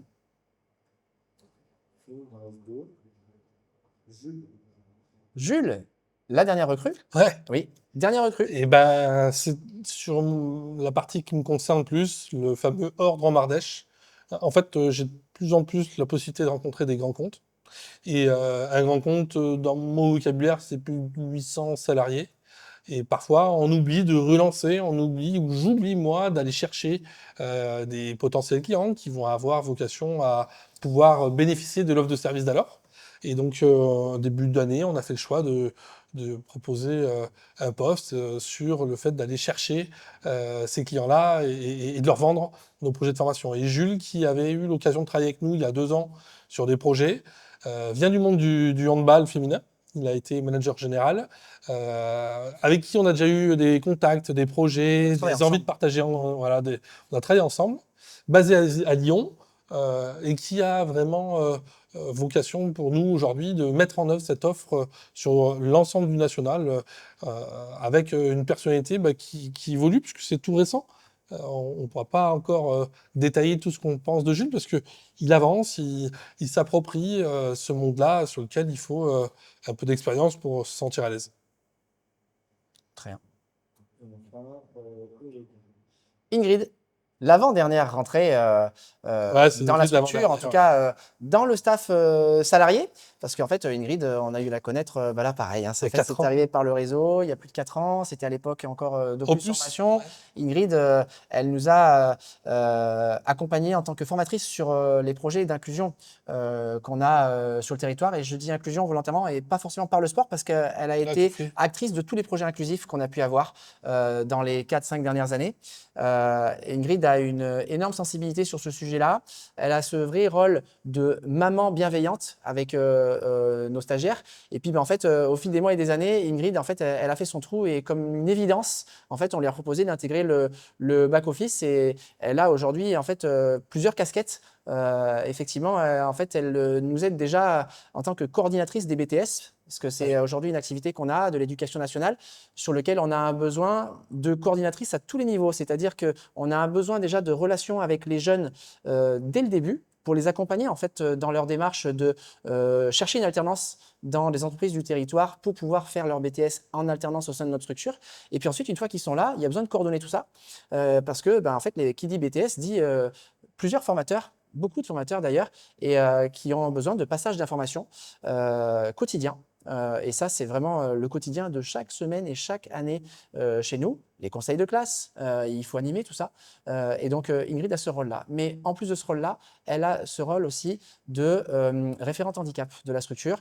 Elle a une énorme sensibilité là-dessus, mais comme beaucoup d'entre nous. Mais en fait, Ingrid, en tout cas, nous représente sur cette thématique-là, nous accompagne, nous tire vers le haut pour pouvoir accompagner des jeunes qui, en fait, sont en situation de handicap dans la structure à leur formation, quelle qu'elle soit, un multi-site là Oui. pour le coup. Et donc Ingrid, vraiment très reconnue sur ça. J'étais encore chez le coiffeur la semaine dernière, ma coiffeuse qui me parle de Ingrid parce qu'elle a accompagné son fils Bien à sûr. faire reconnaître une situation de handicap. Je trouvais ça dingue parce qu'en fait, réellement, le rôle de Ingrid aujourd'hui est reconnu sur notre territoire de manière assez flagrante, parce que elle fait preuve d'une bienveillance hors norme. Et j'aime beaucoup insister là-dessus parce que c'est vraiment le cas. Et donc, elle a cette casquette-là aussi. Et elle est positionnée aussi de manière très solaire avec Cécile physiquement dans l'accueil de notre siège à Valence. Elle fait partie de ces personnes qu'on voit tout de suite en arrivant, qui a toujours le sourire, qui fait preuve de bienveillance. Et finalement, ce bureau d'accueil-là s'est transformé un petit peu en vie scolaire, si on peut le dire comme ça. Et c'est devenu un lieu de vie, que ce soit pour nos jeunes, pour nos formateurs, mais aussi pour tout le staff, naturellement, où on est aspiré par ce bureau-là pour aller échanger au quotidien. Donc, j'ai oublié personne, non? Je pense pas. Hein. J'espère pas. Damien et Dan. Non. Voilà. Très bien. On se prend un verre d'eau. Je dirais. On en profite. On est pas mal, hein? Un gin tonic. Ah non. Ça va faire? Alors maintenant, on va aller sur nos formations. Je pense qu'on va faire domaine par domaine. Oui. Ça fera une vidéo par domaine. Ok. Donc, on peut commencer par n'importe quelle formation. Bien sûr. On va essayer de pas en oublier. Ouais. On va commencer par les métiers de bouche. Parce que, en fait, l'ADN, l'un des premiers ADN, notamment de Opus, qui était le démarrage de plein de projets, c'était la restauration. Et puis, il y a eu l'école Laura, c'est la partie boulangerie-pâtisserie. On a fait de la boucherie, on a fait de la poissonnerie, on a fait pas mal de choses. Et on a plusieurs salariés qui viennent de la restauration. On a même des partenaires qui viennent de la restauration, si j'ai bien compris. Donc, on se retrouve à parler de ce métier-là, qui, en fait, pour nous, est l'ADN pur, puisque tout le monde peut travailler dans ce métier-là, dans ces métiers-là. Et les métiers de bouche, aujourd'hui, c'est la restauration, Oui. le service, la boulangerie, la pâtisserie, sur Grand Mardèche. On le fait à Valence, on va le faire bientôt à Montélimar. C'est des diplômes sur des formations toutes en 12 mois, avec 1 jour par semaine en formation. Je dois savoir faire quelque chose, je dois apprendre à savoir le faire et le reproduire dans l'entreprise où je suis en apprentissage. Et on a construit un modèle, j'insiste là-dessus parce que c'est très important dans cette vidéo qu'on est en train de faire, c'est que la restauration, les métiers de bouche en général, c'est des métiers du faire avec les mains. Et en fait, on est vraiment dans notre ADN parti sur le fait d'avoir des outils qui donnent envie déjà et sur lequel la majorité, mais vraiment la majorité, et j'insiste bien là-dessus, et de la formation est basée sur le fait de faire. C'est-à-dire qu'on essaye de créer des vocations. Il y a même beaucoup de personnes qui s'inscrivent chez nous parce qu'ils cherchent d'abord un travail et qui sont plutôt intéressés par, en tout cas, ils sont intéressés ou ils ont au moins envie d'essayer d'aller vers ces métiers-là qui sont en carence de candidature. Donc nous, le rôle, c'est de leur donner envie et surtout avec une formation qui va leur donner envie et surtout pas l'inverse. C'est-à-dire qu'il faut qu'on ait une formation. S'ils ont envie de faire de la cuisine, on ne va pas les mettre en salle devant un PowerPoint qui dure 7 heures en train de leur expliquer le métier de la cuisine. L'objectif, c'est de vraiment les mettre en application et d'avoir en fait de manière très ludique et le plus proche possible du métier et de la réalité du métier que possible, des mises en situation réelles dans le faire. J'insiste bien là-dessus et d'où nos outils. Et pour les métiers de bouche, je rajoute que ça ouvre plein d'entreprises différentes. C'est-à-dire qu'il y a la restauration rapide. On a des clients fidèles depuis des années là-dessus. Oui. C'est la restauration traditionnelle. On est ici chez un client restauration traditionnelle. C'est la grande distribution. On l'oublie, mais la grande distribution fait du traiteur, fait des boulangers, fait des pâtissiers. C'est les artisans boulangers-pâtissiers. C'est les grandes enseignes aujourd'hui, les franchiseurs de boulangerie-pâtisserie. C'est l'industrie. Il y a plein d'industries agroalimentaires en Drôme-Ardèche. Et en fait, ça répond à un vaste, de beaucoup d'entreprises différentes. Alors, Commerce. ouais. Le deuxième gros volet, effectivement, c'est le volet commerce, dans lequel je vais y inclure le management. C'est-à-dire on fait tous les métiers du commerce et de la vente en général. Alors, quand je dis tous, peut-être que j'exagère un petit peu, mais pas loin. C'est-à-dire qu'on va avoir vraiment l'employé de grande distribution, le vendeur en grande distribution, le manager, avec tous les niveaux du management possible dans un univers marchand. Ça va quand même chez nous de niveau bac à bac plus 3. On a des parcours en 3 ans sur les métiers du management en univers marchand. On va avoir également le métier de commercial. Oui. Donc, le métier de commercial, là, c'est vraiment, autant tout à l'heure, on était sur le vendeur, c'est-à-dire le client vient à moi. Le métier de commercial, c'est je vais moi vers le client. On a là aussi plusieurs niveaux, le niveau bac plus 2. On s'est amusé également à travailler ce métier de commercial dans les clubs sportifs, c'est-à-dire qu'on s'est amusé à venir parfumer un titre professionnel de commercial pour y mettre une option marketing sportif. Parce qu'aujourd'hui, dans les clubs, il y a des besoins de chargés de partenariat, de chargés de marketing sportif. Il y a vraiment plusieurs intitulés pour venir parler de ce métier-là, mais c'est du commerce. Et nous qui sommes très proches des clubs de sport, effectivement, on a pris plaisir à venir proposer une offre de service auprès des clubs. On fait tout ça sous forme soit du titre professionnel, mais on a aussi cité tout à l'heure le BTS. Et donc, le BTS, donc l'éducation nationale, aujourd'hui propose le BTS MCO sur la partie management et propose le BTS NDRC sur la partie relations commerciales et digitalisation. Voilà pour les. Sur le commerce, volets ouais. commerce. Après, c'est les entreprises avec qui on travaille qui sont aussi notre ADN. C'est que on a des gros réseaux comme la Fnac qui aujourd'hui nous fait confiance, auquel on a plein de franchisés Fnac partout en France qui nous prennent des apprentis. On a le réseau Auchan. David vient de ce réseau-là qui nous prend aussi beaucoup de salariés et avec qui on a une résonance un peu partout en France. On va retrouver des petits commerçants de centre-ville qui ont besoin de leurs premiers salariés, autant qu'une grosse entité qui, effectivement, a besoin de faire évoluer son personnel. Ensuite, 45 secondes, j'ai envie de dire, au minimum sur Community Manager RPMS. et RPMS aussi, non Et c'est tout, je crois, rien. Alors, PMS, laisse-le dans le management, on s'en fout. OK. Donc 45 secondes, une minute, La Ok. com. Ah, mais Ouais, si, ouais. OK. 45 secondes. Pour les deux? Non, un. Ouais, ça va être large. OK. La com. Alors, la com, on a nos amis Rush qui sont là pour nous aider à faire ça. C'est quoi la com? C'est un mot qu'on ne connaît pas entièrement, mais qu'on commence à maîtriser sur la partie community manager. Oui, en fait, on est dans un monde d'images, qu'on le veuille ou non, et c'est vrai qu'on a aussi quand même beaucoup misé sur la communication au sein de leur formation, c'est-à-dire de dire ce qu'on fait, de dire nos méthodes, on en parle depuis tout à l'heure, les valeurs, l'ADN, des choses qui transpirent auprès des jeunes pour aller leur donner envie. Et donc, c'est un métier, tout ça, et ce métier, c'est un métier moderne, mais qui est celui de community manager. Donc, il y a des besoins aujourd'hui de community manager un petit peu dans toutes les entreprises, c'est-à-dire dire ce qu'on fait, rayonner sur les réseaux, travailler la marque employeur pour du coup, derrière, donner envie à des personnes d'intégrer la structure parce qu'on a dit ce qu'on faisait. Ça, c'est vrai dans toute typologie d'entreprise. Et donc, avoir quelqu'un qui s'occupe des réseaux sociaux, eh bien aujourd'hui, ça va être vrai un petit peu partout. Ça va être vrai pour travailler une marque employeur, pour aller recruter, en tout cas pour avoir des candidatures, mais aussi pour aller tout simplement rayonner auprès des clients et parler de l'activité pour aller capter du client. Dire ce qu'on fait, dans le monde d'image dans lequel on vit aujourd'hui, ça devient indispensable. C'est un métier. Et chez nous, c'est un bac+3 en formation. Et puis c'est les copains formateurs, c'est Starteo qui anime, qui forme sur ce titre pro, et ça nous fait plaisir de partager aussi cette classe-là ensemble, donc ouais. Pareil avec le secrétariat. Ah putain, ouais. Donc, il nous reste à parler du secrétaire assistante. Là, c'est une branche administrative. Le tertiaire. Voilà, le tertiaire. Alors, chez nous, c'est une activité qui est, c'est une classe par an, mais en tout cas, on s'y investit beaucoup dessus. Aujourd'hui, secrétaire assistante, voilà, c'est plutôt le milieu de l'administratif, du secrétariat.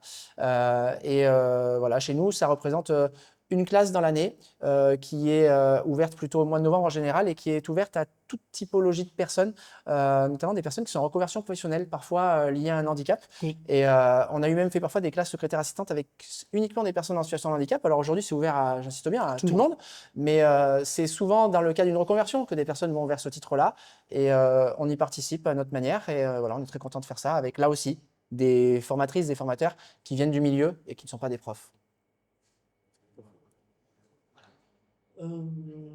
Maintenant, j'aimerais que tu David sur la différence entre une certification et un diplôme. Oui, alors j'aime beaucoup parler de ça, c'est vrai que j'en parle souvent aujourd'hui. Eh Je oui. trouve que l'ouverture au secteur privé du monde de la formation, eh bien c'est en fait… Eh oui, c'est 2 écoles, on va recommencer. c'est 2 projets. On va recommencer. Non, je vais faire court. Alors repose-moi la question. Non mais on va le poser autrement, je vais la poser moi la question. En fait, l'apprentissage permet aujourd'hui de faire des titres pro et des diplômes. Oui, C'est quoi la différence? c'est ça. Et ça, c'est nouveau. Et j'aime bien l'expliquer parce qu'aujourd'hui, ce qu'a permis l'État à l'ouverture au secteur privé, c'est aussi de promouvoir cette activité de titre professionnel. En France, pour avoir un diplôme, en fait, réellement, ce diplôme bleu, blanc, rouge, cartonné, en fait, il y a 2 moyens. Le premier moyen, c'est le ministère de l'Éducation nationale, et ça, plutôt tout le monde le connaît parce qu'on commence plutôt tous par ça.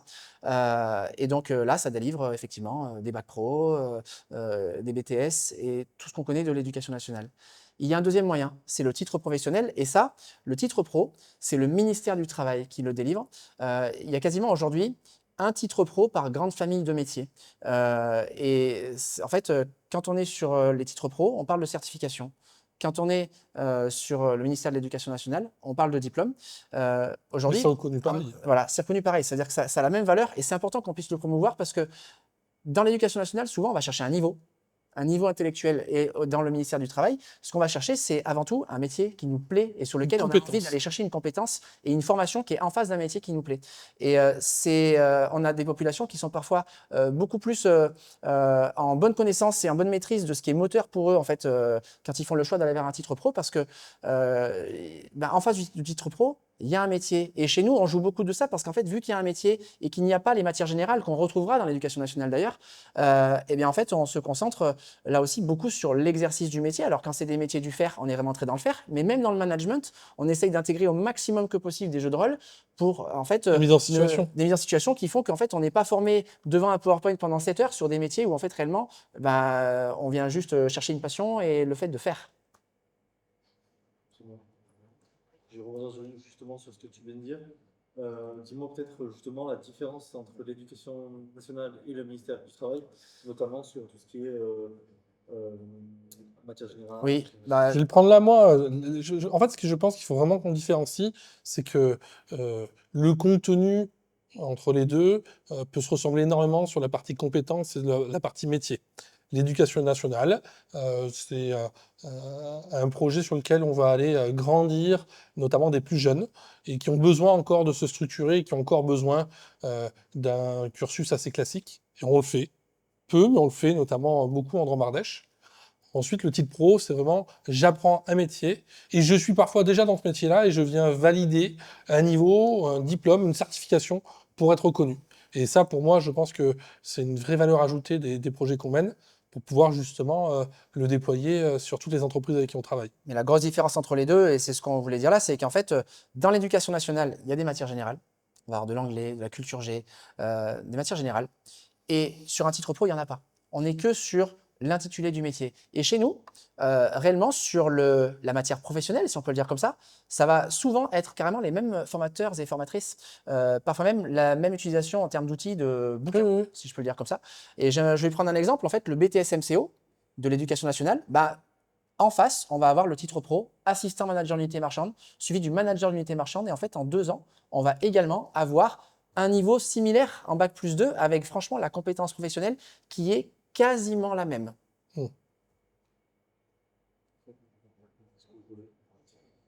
Maintenant, est-ce que vous pouvez me parler du contrat d'alternance, donc apprentissage et professionnel? Mm.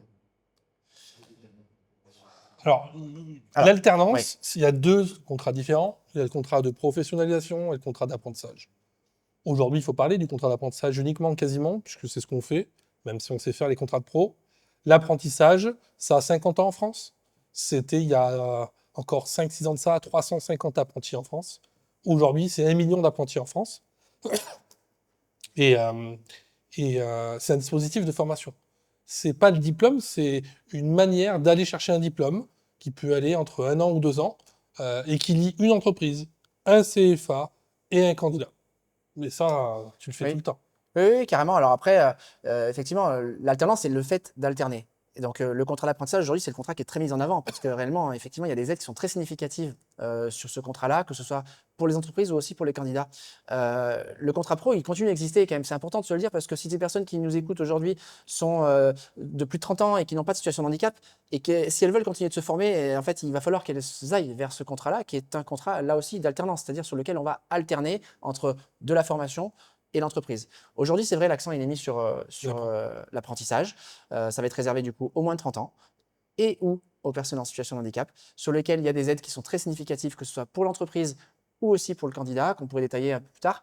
Et c'est effectivement un moyen aujourd'hui de pouvoir soit aller chercher une compétence et un diplôme parce qu'on se lance dans la vie pro, mais c'est aussi un moyen de reconversion, c'est-à-dire on a déjà eu un premier parcours de vie et on a moins de 30 ans ou une situation de handicap et on a envie d'entamer une reconversion. Selon moi, c'est sûrement aujourd'hui en tout cas le meilleur moyen. Le statut, c'est là où c'est le plus important. Le statut d'un apprenti, c'est qu'il est salarié et il vient avoir une convention d'apprentissage avec un programme, avec un planning. Et nous, on va l'accompagner pour passer un diplôme et obtenir un diplôme. Ça, c'est vraiment pour nous ce qu'on fait sur les 850 apprentis cette année qu'on a pu avoir. Oui. Insistons beaucoup là-dessus, tant qu'on est sur ça, c'est que ce soit le contrat d'apprentissage ou le contrat pro, ça n'a pas de lien avec l'intitulé de la formation qu'on viendra faire en dessous. Hein. Dans une même classe, on peut avoir en fait un apprenti en contrat d'apprentissage et un contrat pro. Ils vont tous les deux être dans la même classe. On est d'accord que ce n'a pas de lien avec ni le niveau ni la formation. Ce n'est que le moyen d'alterner en fait qui est proposé à travers l'apprentissage ou le contrat pro, mais surtout pas le diplôme, puisque le diplôme, c'est ce qu'il y a en dessous et ça, c'est ouvert à toute personne. On pourrait même faire un focus sur la formation continue, qu'on fait peu, mais qu'on veut vraiment redévelopper. La formation continue, c'est de la reconversion. C'est des demandeurs d'emploi la plupart du temps, ou des salariés qui vont se mettre en pause pendant quelques mois pour aller chercher un diplôme. Et on le fait notamment en boulangerie-pâtisserie, où ça va être des personnes qui, durant 7 à 8 mois, vont être sous un statut de formation et vont aller faire des stages en entreprise, donc ils ne vont pas être salariés. Ils vont être en capacité de découvrir ce monde-là sous une formule différente. Mmh. Et ils vont aller chercher le même CAP que l'apprenti en CAP boulangerie pour cet exemple-là. Tout à fait. Parfait. Maintenant, je vais aller sur comment s'organise l'apprentissage chez nous. Et du coup, peut-être parler du rythme d'abord. Pourquoi ce rythme de 1 jour par semaine Tu veux bien pour les Je débute juste et je te passe la main. Le premier sujet pour nous, c'était l'organisation du temps de travail pour les employeurs. L'employeur aujourd'hui, quand il prend un apprenti, hormis la compétence et le savoir-être, c'est comment je vais créer le planning pour mon magasin, pour mon restaurant. Et notre rythme aujourd'hui, il s'est basé sur ça. Oui, en fait, on vient toutes et tous dans ce qui structure les plannings du monde de l'entreprise. C'est-à-dire qu'en fait, on est proche de nos clients. 2, on vient de ce milieu-là et on a construit des plannings et des rythmes de formation qui sont en adéquation totale avec l'activité commerciale de nos clients. Donc aujourd'hui, l'apprentissage chez Alors, ça se transforme en 1 jour par semaine le temps. habilement positionné. C'est-à-dire qu'en fait, les périodes à très forte moment d'activité, par exemple, si je prends pour les métiers du commerce, par exemple les fêtes de Noël, eh ben, on va pas mettre de formation pendant les fêtes de Noël. Pour autant, on va faire des formations pendant les vacances scolaires du mois d'octobre ou du mois d'avril, parce que réellement, ce ne sont pas plus que ça des fortes activités commerciales. C'est-à-dire qu'on est venu habilement positionner nos journées de formation pour que ça puisse répondre aux besoins de nos clients, mais aussi ne pas mettre en zone d'effort nos apprentis, parce que nos apprentis, en fait, ils sont salariés d'une entreprise dans laquelle ils sont acteurs. Et en fait, ça serait en fait effectivement maladroit que de venir leur proposer un jour de formation, alors qu'il serait beaucoup plus utile qu'ils aillent en magasin, ou en tout cas dans leur commerce. Le but, c'est de ne pas abandonner non plus les collègues quand on est en formation et de ne pas se sentir effectivement la tête ailleurs quand on est en classe pour aller chercher la compétence et Le diplôme. Ouais. le diplôme. Il y a un autre mot qu'on peut traduire avec le mot rythme que tu viens de dire, c'est que on a un rythme où toutes les classes ne sont pas en septembre comme certains CFA. Nous, notre ADN, c'est d'avoir fait tout le long de l'année des ouvertures de classe où une entreprise met quelqu'un en apprentissage ou embauche quelqu'un en apprentissage, ce qui répond à des jeunes qui parfois, en plein milieu de l'année, sont en fracture scolaire et nous rejoignent. Donc on va avoir 60% de l'activité des classes qu'on ouvre entre septembre, octobre, novembre. Mais tout le reste de l'année, on a des classes qui ouvrent. Je crois que sur Valence, la semaine prochaine, il y a une nouvelle classe. En fait, on essaie d'ouvrir des classes quasiment tous les mois et c'est là aussi tout l'intérêt de l'ouverture au secteur privé de l'activité de CFA et donc de l'intégration des titres pro dans l'activité de l'apprentissage. Parce que aujourd'hui, avant la réforme, en fait, la rentrée des classes, c'était que en septembre. C'est-à-dire que si on avait un jeune réellement qui avait abandonné un projet et qui en février cherchait un travail en alternance et une entreprise qui avait un emploi à ce moment-là, en fait, on avait la réflexion pas logique du tout de dire on va attendre septembre pour l'intégrer. Donc on se retrouvait avec un mot qui s'était instauré dans le temps, c'était de faire une année sabbatique, c'est-à-dire d'attendre la prochaine rentrée pour pouvoir reprendre un projet. Et donc tout le monde perdait du temps. On freinait un recrutement, on freinait un jeune qui voulait reprendre une activité de formation. Aujourd'hui, en fait, réellement, l'ouverture au privé et l'activité des titres pro, c'est le besoin d'emploi du territoire, de l'entreprise, en fait, réellement, qui va créer la classe. Et c'est comme ça que nous, on s'adapte, parce que, en fait, c'est comme ça qu'on travaille. Et donc, on va ouvrir des classes en face de besoins, quasiment tous les mois et quasiment toute l'année. Alors oui, la rentrée, c'est en septembre. Pourquoi? Parce que tous les jeunes qui finissent un cursus scolaire initial, ils le finissent plutôt au mois de juin. Et c'est ici qu'ils lèvent la main et qui sont à la recherche d'un nouveau projet. Par contre, toutes celles et ceux qui ont soit une reconversion, soit un nouveau projet et qui sont dispo en janvier, février, mars et tous les autres mois de l'année, en fait, ils ont la possibilité chez nous d'intégrer un processus de formation. Et quand je dis chez nous, c'est plutôt dans l'activité du privé, des titres pro. Aujourd'hui, c'est le cas, je pense, et je l'espère, un peu partout. Maintenant, je vais aller sur deux points. Un pour le côté apprenti et l'autre pour le côté entreprise. Quels sont les avantages pour d'abord un apprenti de se former avec un formation? Avoir un salaire. Statut de salarié, un apprenti, c'est un salarié, donc il a un salaire.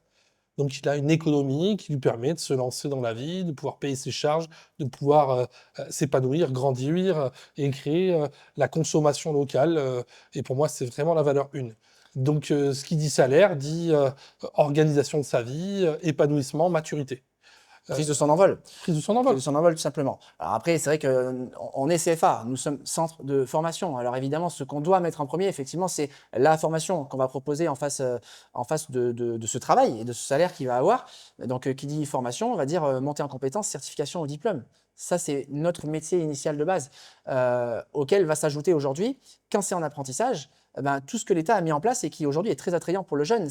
On en parle trop rarement. Un apprenti aujourd'hui, il a une baisse, une réduction des charges salariales. Alors oui, au 1er mars 2025, ça vient légèrement de baisser. Pour autant, il y a une réduction des charges salariales pour un apprenti jusqu'à hauteur de 50% du SMIC, ce qui en fait réellement vient faire en sorte que son brut se rapproche quand même de son net, ce qui n'est pas le cas d'un salarié qui n'est pas en apprentissage. Ça, je trouve qu'on n'en parle pas assez parce que ça reste intéressant, en plus de se former, d'avoir une formation qui est prise en charge aujourd'hui par les OPCO, en fait, d'avoir un salaire qui, en plus de ça, peut être plus intéressant que de postuler sans le dispositif de l'apprentissage. Un jeune qui, en plus de ça, n'a pas le permis de conduire et qui se lance dans la vie en apprentissage, il va avoir 500 € d'aide au permis de conduire. Donc en fait, l'État permet aujourd'hui de rendre mobile un jeune pendant qu'il a accès à l'apprentissage et à la formation. Ce qui est là aussi me semble très logique parce que ça veut dire qu'en fait au bout de 12 mois, il va sortir avec une compétence de plus, une formation et le permis de conduire au moins enclenché, Oui, oui. et à raison de 1/3 quasiment financé par le dispositif. Il y a, il y a un point essentiel que je veux qu'on redise depuis tout à l'heure, je ne sais pas si ça se comprend et si tu pourrais le mettre en avant, c'est que on crée des parcours pour nos apprenants. C'est-à-dire qu'un apprenti chez nous, c'est pas forcément 1 an. Un apprenti chez nous, c'est un projet sur lequel il va pouvoir évoluer, faire un diplôme, puis un deuxième diplôme, puis un troisième diplôme. On parlait tout à l'heure des managers qui ont 3 niveaux chez nous, mais c'est pas que ça. Un boulanger peut être pâtissier, un pâtissier peut être cuisinier, et on va pouvoir accompagner ce jeune sur plusieurs diplômes, certifications, surtout lui permettant de rester dans l'entreprise dans laquelle il est et pouvoir un jour basculer sur des postes à responsabilité. Pour terminer, on peut parler de l'aide au premier équipement. Ouais. Là aussi, en fait, tout apprenti qui rentre dans un CFA, le CFA bénéficie de 500 € qu'on appelle l'aide au premier équipement. Alors, chez Alors Formation, on aime bien le mettre en avant quand même parce qu'un apprenti qui va rentrer sur les métiers, hors métier de bouche en tout cas, va bénéficier d'un PC d'une valeur de 500 € avec une caméra intégrée et pack office. Là-dessus, nous, en fait, on a décidé de travailler, c'est post-Covid qu'on a décidé ça, mais de travailler sur la fracture numérique. C'est-à-dire qu'on veut qu'aucun jeune chez nous se sente en retard sur cela, en fonction de j'ai de l'argent ou mes parents en ont ou ils n'en ont pas, et à ce compte-là, j'ai pas de matériel ou un matériel défectueux et qui ne me permet pas de suivre ma formation comme il se doit. Donc, tout apprenti qui rentre chez nous sur les métiers hors métier de bouche a un ordinateur, une caméra et pack office. Sur les métiers de bouche, on est sur un exercice de métier un petit peu différent et eux, en fait, on va les équiper. On va les équiper de haut en bas, c'est-à-dire qu'ils vont avoir la tenue à l'exercice du métier, ils vont avoir la mallette de couteau, de cuisine, etc. Si on est sur ces métiers-là, si c'est sur la boulangerie, pâtisserie, c'est une mallette également en fait Avec une balance, de avec pâtissier, etc. outils. Et donc voilà, on vient en fait équiper nos jeunes en face du métier qui est le leur via cette ligne aujourd'hui qui est le premier équipement pédagogique. Voilà. Juste que sur ça, vous finissiez sur le fait que chez Alors, c'est pas spécialement une école, c'était un environnement propice Ouais. à l'apprentissage, mais pas vraiment un retour à l'école. Oui. Alors, ouais, le mot école, pour nous, aujourd'hui, c'est un mot compliqué. Pour moi, aujourd'hui, l'école, c'est jusqu'au niveau collège. On est un organisme de formation en apprentissage. On est, nous, les patrons, on est privés, mais surtout, on ne veut pas que les gamins qui viennent se sentent dans une classe avec leurs trousses, leurs feuilles à remplir, des exercices et des notes au long de l'année. Ils vont avoir des évaluations, ils vont avoir besoin d'un formateur qui les accompagne, ils vont avoir à se présenter devant un jury pour passer un examen, ils auront un dossier à compléter, mais l'objectif, c'est pas être dans la pression de la réussite, c'est la pression qu'il va se mettre pour pouvoir atteindre ça. Et surtout, comme on l'a dit tout à l'heure, l'emploi, la garantie de continuer avec nous potentiellement sur un autre contrat en apprentissage, mais ne serait-ce avec l'entreprise avec qui il est depuis 1 an ou 2. Ouais, je compléterai en fait réellement qu'on le veuille ou non, on est une école. Qu'on le veuille ou non, c'est vrai, on est une école, mais en fait, on est venu et on pourrait reprendre tout ce qu'on a depuis le début, c'est-à-dire que même dans les valeurs de Alors, dans le logo de Alors, on est venu mettre des rondeurs dans ce système de l'éducation qui aujourd'hui est un système carré, qu'on respecte et qu'on applique, parce qu'en fait, aujourd'hui, on a d'excellents résultats, mais on est venu mettre des rondeurs qui donnent envie. C'est-à-dire qu'en fait, on est venu chercher, tout en étant une école, cette notion de plaisir de retour à la formation, c'est-à-dire plaisir de venir aujourd'hui sur ma journée dans la semaine de formation, venir chercher en fait une montée en compétences et un diplôme en face d'un métier que je fais et qui me plaît et que j'ai choisi et dans lequel j'exerce au quotidien pour une entreprise aujourd'hui. Et donc oui, on est une école, mais on essaye de faire en sorte que ce soit dans tous les ressentis de relations entre le formateur qui n'est pas dans une attitude de prof, dans le staff qui est dans une attitude très bienveillante de égal à égal, de faire en sorte que le jeune se sente, oui, dans un schéma d'éducation éducatif très sérieux, mais pour autant avec des rondeurs qui font qu'on est beaucoup plus dans le plaisir et dans l'envie de venir en formation que un système un petit peu à l'ancienne qu'aujourd'hui l'État a essayé de retravailler à travers l'arrivée du secteur privé dans le milieu de la formation en apprentissage. Maintenant, pareil avec les avantages pour une entreprise de former ses salariés chez nous, notamment avec le sur-mesure, l'accompagnement, le contrat, etc. Ouais, l'entreprise qui fait appel à l'apprentissage chez nous vient chercher effectivement une organisation différente, une adaptabilité différente. Les CFA consulaires proposent des écoles justement locales partout en France. Nous, on a voulu vraiment proposer quelque chose sur un rythme, sur une organisation qui répond aux besoins de l'entreprise. les 3 points qui me paraissent essentiels, c'est les classes qui ouvrent tout le long de l'année, puisque les entreprises ne recrutent pas qu'une fois dans l'année, mais tout le long. Et ils ont besoin de pouvoir justement faire appel à nous pour les aider à trouver des candidats ou pour nous mettre quelqu'un qu'ils ont déjà. Ça va être le rythme hebdomadaire, 1 jour par semaine de formation. Bah, faire un planning qui tourne tout le long de l'année avec un seul jour de formation par semaine, c'est beaucoup plus simple et ça permet de tout le temps être sur la même régularité. Et puis troisième, il y a effectivement un aspect financier puisque le candidat apprenti, en fonction de son âge, en fonction de son niveau, va avoir un salaire qui est conventionné, donc qui peut être entre 56 et 100% du SMIC, qui peut avoir des variables parce qu'on peut récompenser cet apprenti-là. Puis on va avoir des aides directes. L'État aujourd'hui alloue une aide pour tout apprenti, une exonération de charges qui est plus ou moins importante en fonction, pareil, du candidat et du projet d'entreprise. Mais c'est plein d'avantages. L'avantage qu'on a évoqué tout à l'heure aussi, c'était la fidélisation. Aujourd'hui, une entreprise, la marque employeur, on en parlait il n'y a pas longtemps sur les projets de com, est indispensable pour garder son personnel. Le coût du turnover dans les entreprises est un vrai problème. Et je pense que l'apprentissage ou l'histoire qu'on essaie de construire pour les entreprises avec qui on travaille va permettre de réduire ça.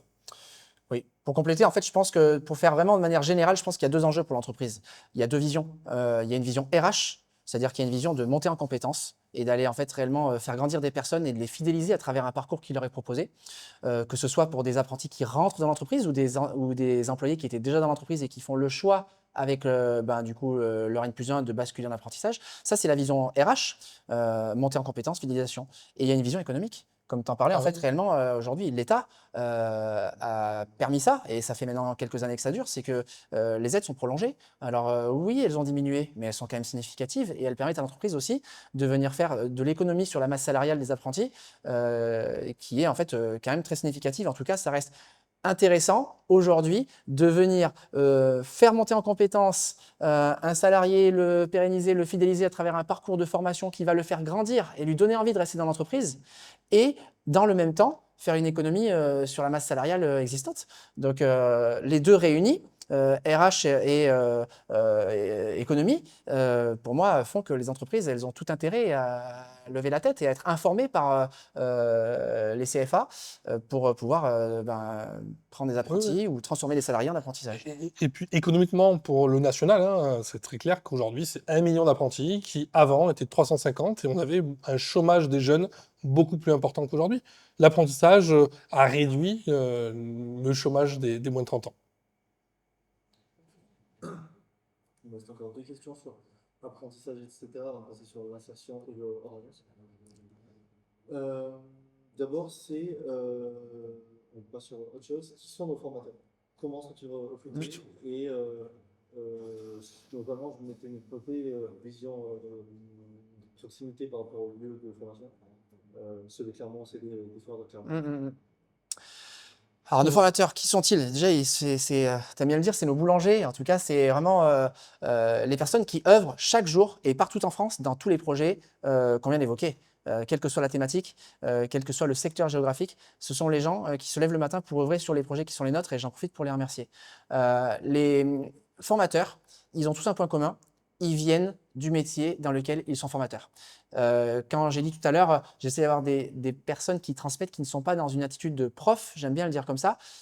Aujourd'hui, c'est parce qu'ils viennent du métier pour lequel en fait, ils ont choisi de se former et ils ont une expérience très significative sur ce métier-là. Ce qui va rendre très riche en fait réellement ce qu'ils ont à dispenser parce que oui, ils vont dispenser un programme parce que c'est très sérieux tout ça, c'est-à-dire qu'il y a une finalité, il y a un examen, il y a un programme à dispenser. Pour autant, on veut que ce programme soit nourri par une expérience ultra significative qui font que la journée de nos apprentis va être passionnante, va être nourrie par de l'expérience et du vécu.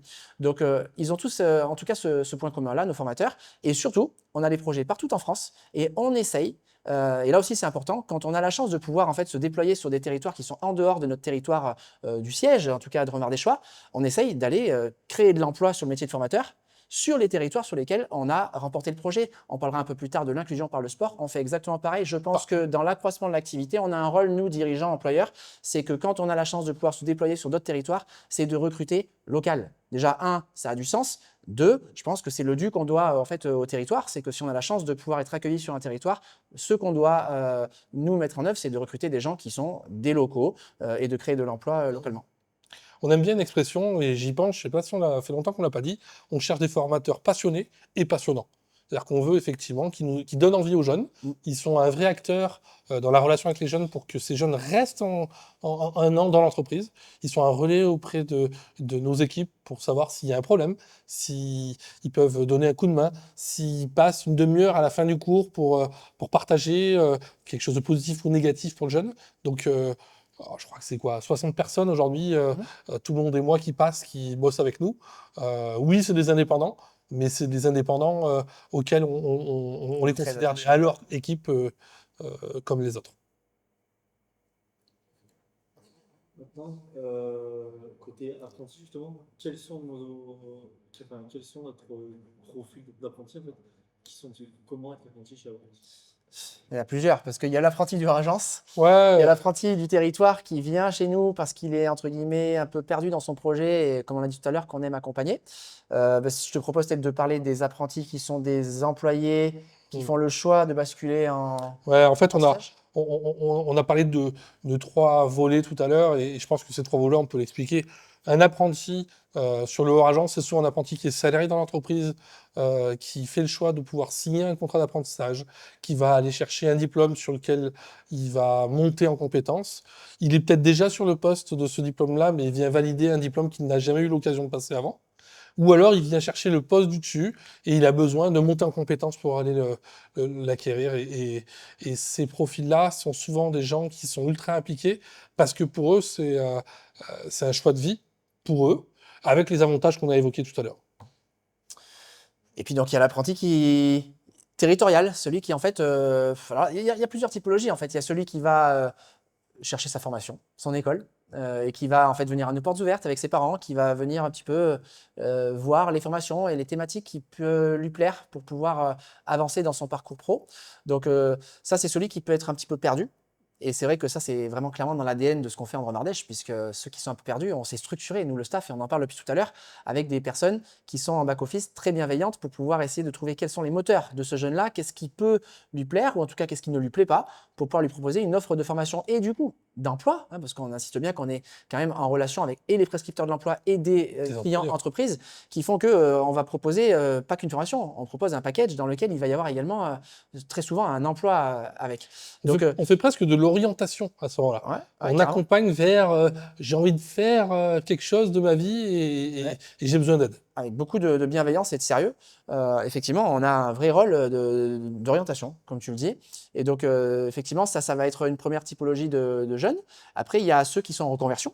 On en a parlé tout à l'heure. Et là, on va avoir Ils savent ce qu'ils veulent. jusqu'à tout âge, parce qu'on le redit, hein, l'apprentissage, c'est ouvert jusqu'à 30 ans. Donc, on va avoir des personnes qui ont eu un premier parcours de vie qui font le choix de venir se former chez nous pour entamer une reconversion. De la même manière qu'on peut avoir des personnes de plus de 30 ans en situation de handicap qui font le choix de venir chercher une formation, soit dans le cadre de la reconversion, soit dans le cadre d'une validation d'un métier qu'ils font aujourd'hui, mais par le statut de handicap, ils sont contents de pouvoir intégrer un parcours d'apprentissage permettant d'aller chercher la certification au bout.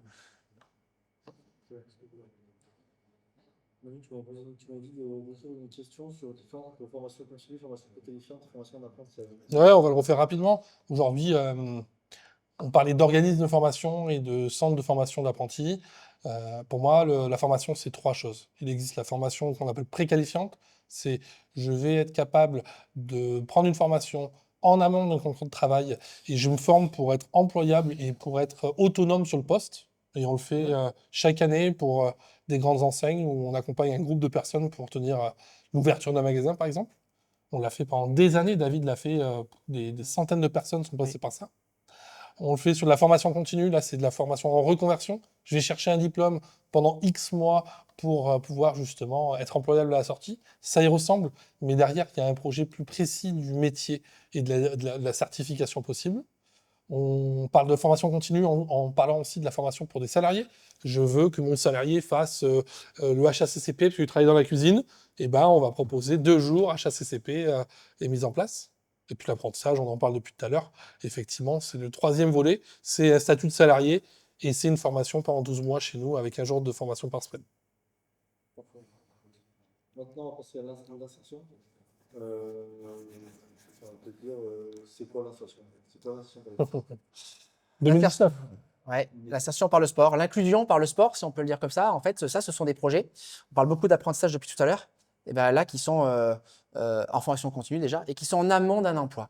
Ils sont en amont d'un emploi, tout type d'emploi. Hein, c'est pas forcément de l'alternance au bout, même si aujourd'hui, nos financeurs aiment bien que ça puisse être proposé Sur une sortie. sur une sortie en emploi en alternance. Mais en tout cas, pour faire le plus simple possible, en fait, l'inclusion dans l'emploi par le sport, en fait, c'est un dispositif de formation qu'on a créé de toutes pièces qui, en fait, attire le jeune avec le sport. C'est-à-dire que le sport, dans ce projet-là, devient un alibi. C'est-à-dire que le jeune, il est attiré par un projet qui est innovant et qui ne ressemble surtout pas à un retour à l'école. C'est-à-dire qu'il va faire le choix d'être attiré vers un projet qui va intégrer du sport et du jeu. Et réellement, on joue le jeu, puisque c'est le cas de le dire, c'est parce qu'en fait, on va venir se servir du sport et du jeu pour le former à tout ce qui est attendu par l'entreprise aujourd'hui en termes de posture et de savoir-être, qui va être la gestion du stress, l'esprit d'équipe, les valeurs, le respect des règles, le respect de l'autre. En fait, toutes ces thématiques-là qui sont attendues par l'entreprise et qu'on retrouve dans le monde du sport, eh bien, on va le travailler avec le sport et le jeu plutôt que devant un PowerPoint pendant 7 heures où on va expliquer à un jeune qui en plus avait décroché comment on doit se comporter à travers un PowerPoint qui lui explique comment. Donc, réellement, on a tout mis en œuvre pour que ça se passe avec le sport et le jeu sur des terrains sportifs. Et donc, c'est pour ça qu'on parle d'inclusion par le sport. Mais une fois qu'on a dit ça, c'est un tiers de la formation. Les 2 autres pavés vont être de la formation métier, parce que si on déploie ce projet-là, c'est parce qu'il y a un besoin d'entreprise au bout. Sinon, on ne le déploie pas. On n'est pas là pour occuper des personnes avec du sport et du jeu pour réellement les réabandonner à la fin. Si on déploie le projet sur un territoire, c'est parce qu'il y a un besoin d'entreprise. Donc, du coup, qui dit besoin d'entreprise dit un métier. Donc, une fois qu'on l'a attiré, le jeune, avec le sport, qu'on l'a formé à toute la posture, le savoir-être avec le sport, qu'on lui a passé des messages clés dans la tenue qu'il doit avoir en entreprise, on va le former au métier. Et une fois qu'on l'a formé au métier, on va commencer à lui proposer des immersions dans l'entreprise qui est au bout pour qu'il puisse y avoir des réglages. Un jour, Voilà, exactement. 2 Et donc, jours. un début de vraie vie dans l'entreprise, tutoré par nous et par l'entreprise. Et là, on est tous autour du projet. J'insiste bien, il y a aussi les prescripteurs de l'emploi du territoire qui sont là. En fait, on mobilise tout le monde à un instant T autour d'un groupe de jeunes qui étaient très souvent, majoritairement, socialement dans le dur, en perte de confiance, en perte de vitesse. Et là, d'un coup, il y a toute une énergie qui est mise autour d'eux. La cerise sur le gâteau dans ces projets-là, c'est qu'on a la chance de travailler avec des parrains connus, reconnus, qui sont des sportifs de haut niveau. Je vais en citer quelques-uns, mais Sonny Anderson, Sidney Govou, entre autres, sont des personnes qui nous ont prêté leur image sur ces projets-là et qui viennent, en tant que parrains, rencontrer nos jeunes. Et au-delà du côté magique de ces visites-là, quand ils viennent, naturellement, ça attire toute la lumière sur eux. Eux qui étaient à ce moment-là, avant d'entrer dans le projet, je l'ai dit, en perte de confiance. Parfois, avec les familles, c'était un petit peu compliqué. On pourrait se retrouver avec des personnes où les parents disaient « tu fais plus rien de ta vie, tu n'y arrives plus, etc. » Et là, d'un coup, 1, il a une formation. 2, il y a un emploi au bout. 3, tout est positif parce que réellement, c'est en train de bien se passer. Et en plus, il passe dans le journal parce qu'il y a Sonny Anderson ou Sidney Govou qui est venu. Parfois même, on passe à la radio. Et donc, on se retrouve d'un coup à l'addition d'éléments positifs qui font que le jeune, il retrouve confiance en soi et surtout, il retrouve un travail. Donc en fait, nous, on a le rôle d'être là au milieu, facilitateur, entre en fait une entreprise qui recrute, des jeunes qui ne trouvaient pas. L'entreprise dit j'avais pas de CV, le jeune dit moi personne ne me regarde. Et en fait, nous, on est le réglage au milieu. J'en profite pour remercier les OPCO, ce sont nos payeurs, ce sont ceux qui nous font confiance territoire par territoire, métier par métier. Ce sont eux qui financent avec France Travail nos formations. Et quand on déploie sur un territoire, on est sur en général des sorties positives à aller à entre 70 et 80%. C'est-à-dire qu'en fait, entre 7 et 8 jeunes sur 10 qui intègrent ce dispositif de formation trouvent un emploi à la clé, signent un contrat à la clé. On a, nous, ce rôle en fait, de facilitateur au milieu, le bon rôle, si je peux le dire. Et là aussi, pour former ces jeunes-là, on vient mettre 2 personnes, 2 ingrédients. Un profil plutôt éducateur, coach sportif, celui qui va animer toutes ces sessions-là de sport et d'éducation.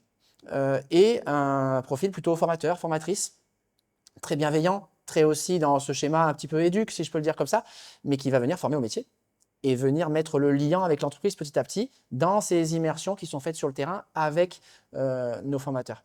Donc voilà pour faire en gros sur ces projets de sport qu'on a la chance de déployer aujourd'hui sur tout le territoire national. Faudra recouper, hein. On est bien là. Mais Là, il y a tout, là. on rajoute juste un truc sur une chose qu'on aime beaucoup dire. On n'est pas un centre de formation qui apprend un sport. Le mot sport, c'est juste un outil qui permet d'animer sur une journée 3-4 heures et pas les mettre dans une salle. Et surtout, le sport, il y a quelque chose qu'on a appris. On connaît plein de clubs qui comprennent ça. Les règles de n'importe quel sport sont quasiment les mêmes règles que ce qui se passe dans une entreprise. La bienveillance, les horaires, l'organisation, la hiérarchie. On retrouve ça aux deux endroits et ces références-là, il faut qu'on les fasse.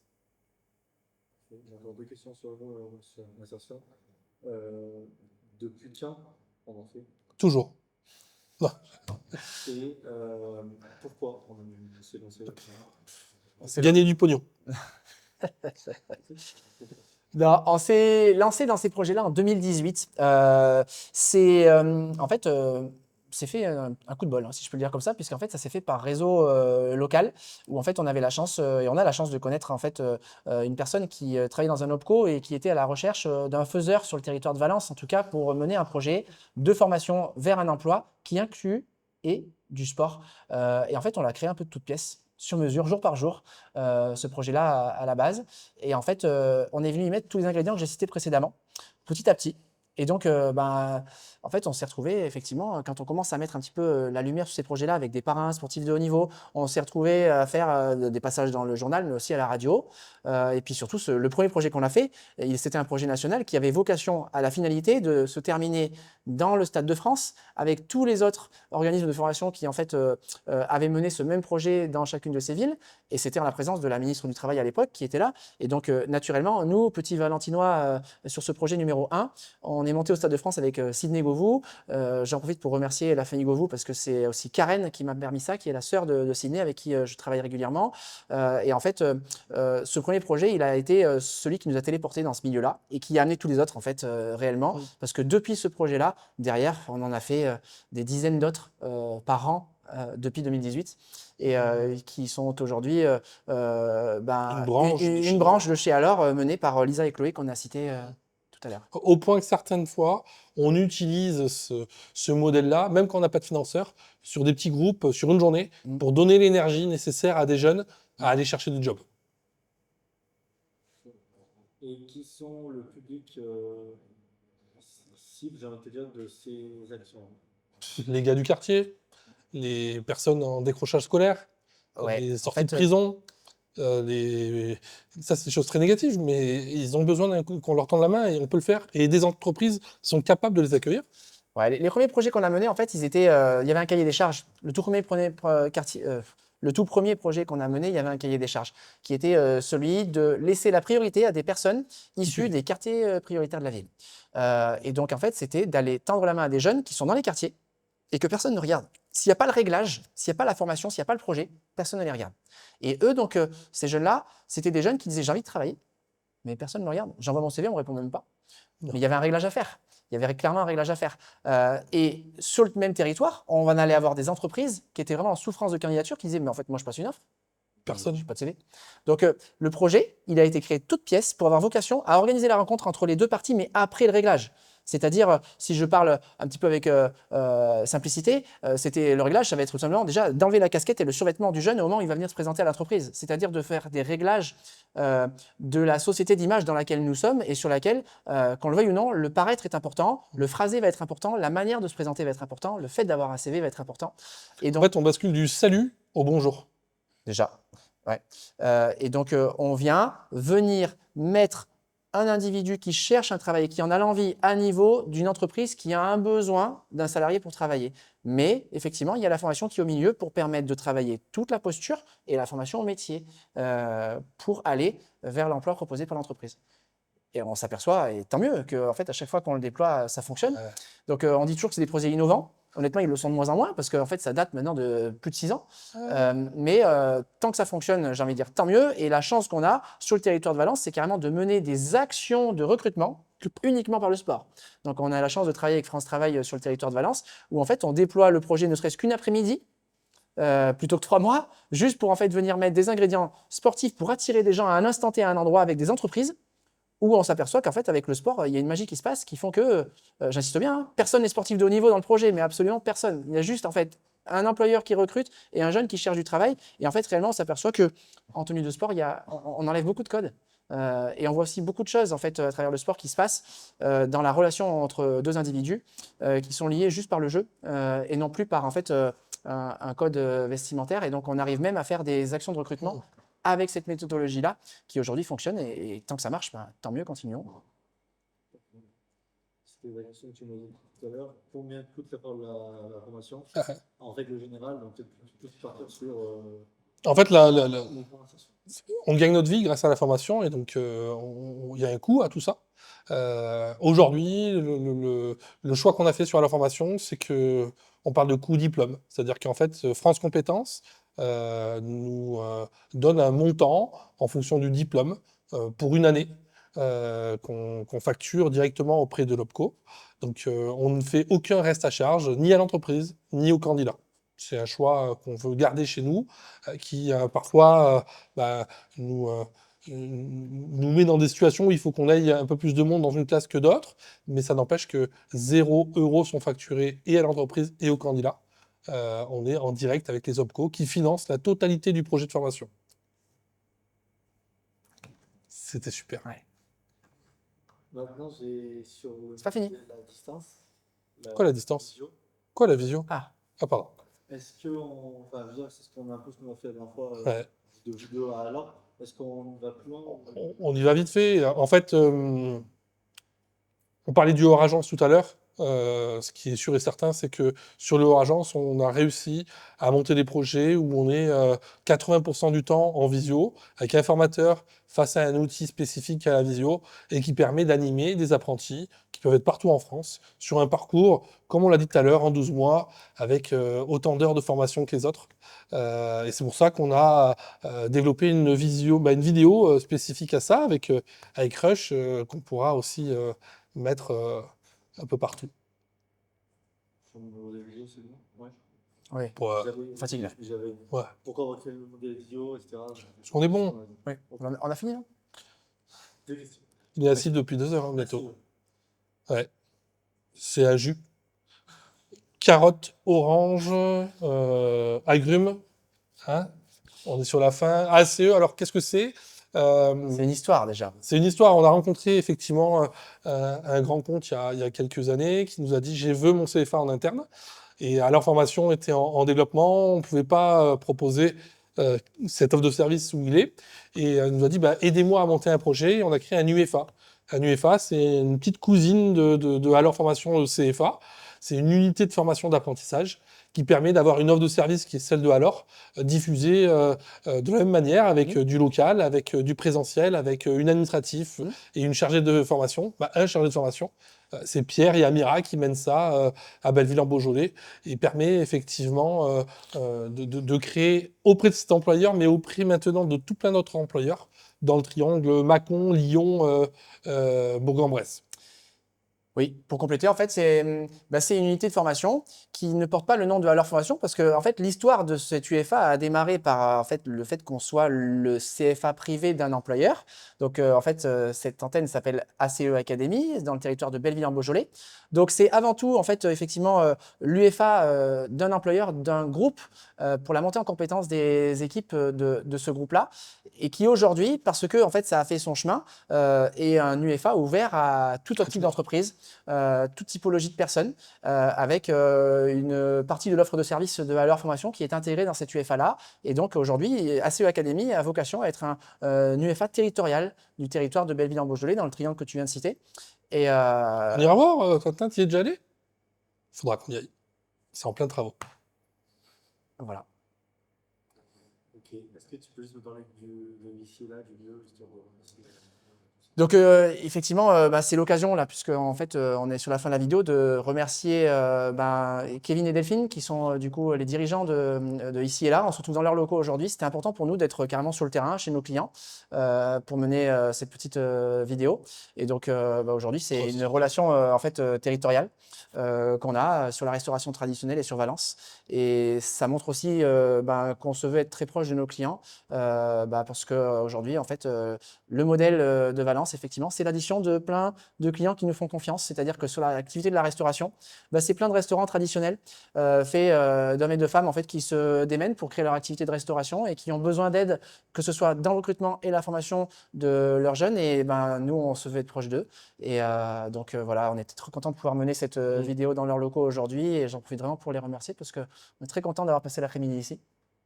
Moi, je vais prendre le temps de remercier Olivier de Roche Productions parce que on lui a demandé de créer ce projet-là, d'interview, de 2 heures, on vient de passer devant les caméras pour pouvoir présenter plein de petites capsules, plein de questions-réponses que notre community manager va pouvoir utiliser. C'est un projet qui va se transformer en saison. J'aimerais beaucoup pouvoir continuer à le mener avec nos collègues, avec nos associés ou peut-être un jour même avec des clients et que Olivier puisse le développer auprès d'autres entrepreneurs parce que on croit vraiment au fait que la communication de nos entreprises, c'est l'entrepreneur qui doit la mener dans un premier temps et que cet entrepreneur va avoir une empreinte territoriale et il doit utiliser son image, sa voix, ses interrogations, parfois ces petits couacs qu'on peut avoir pour montrer qu'on est sur des boîtes vivantes et ça, on veut continuer à le faire. Donc nous, dans quelques mois, on revient au micro. Alors, ça va continuer. Salut. C'est une bonne tournage. Wow! C'était bien, non? Ouais. C'était pas mal? Ouais. Je pense, ouais. Ça, c'est long, hein? J'en pouvais plus, là.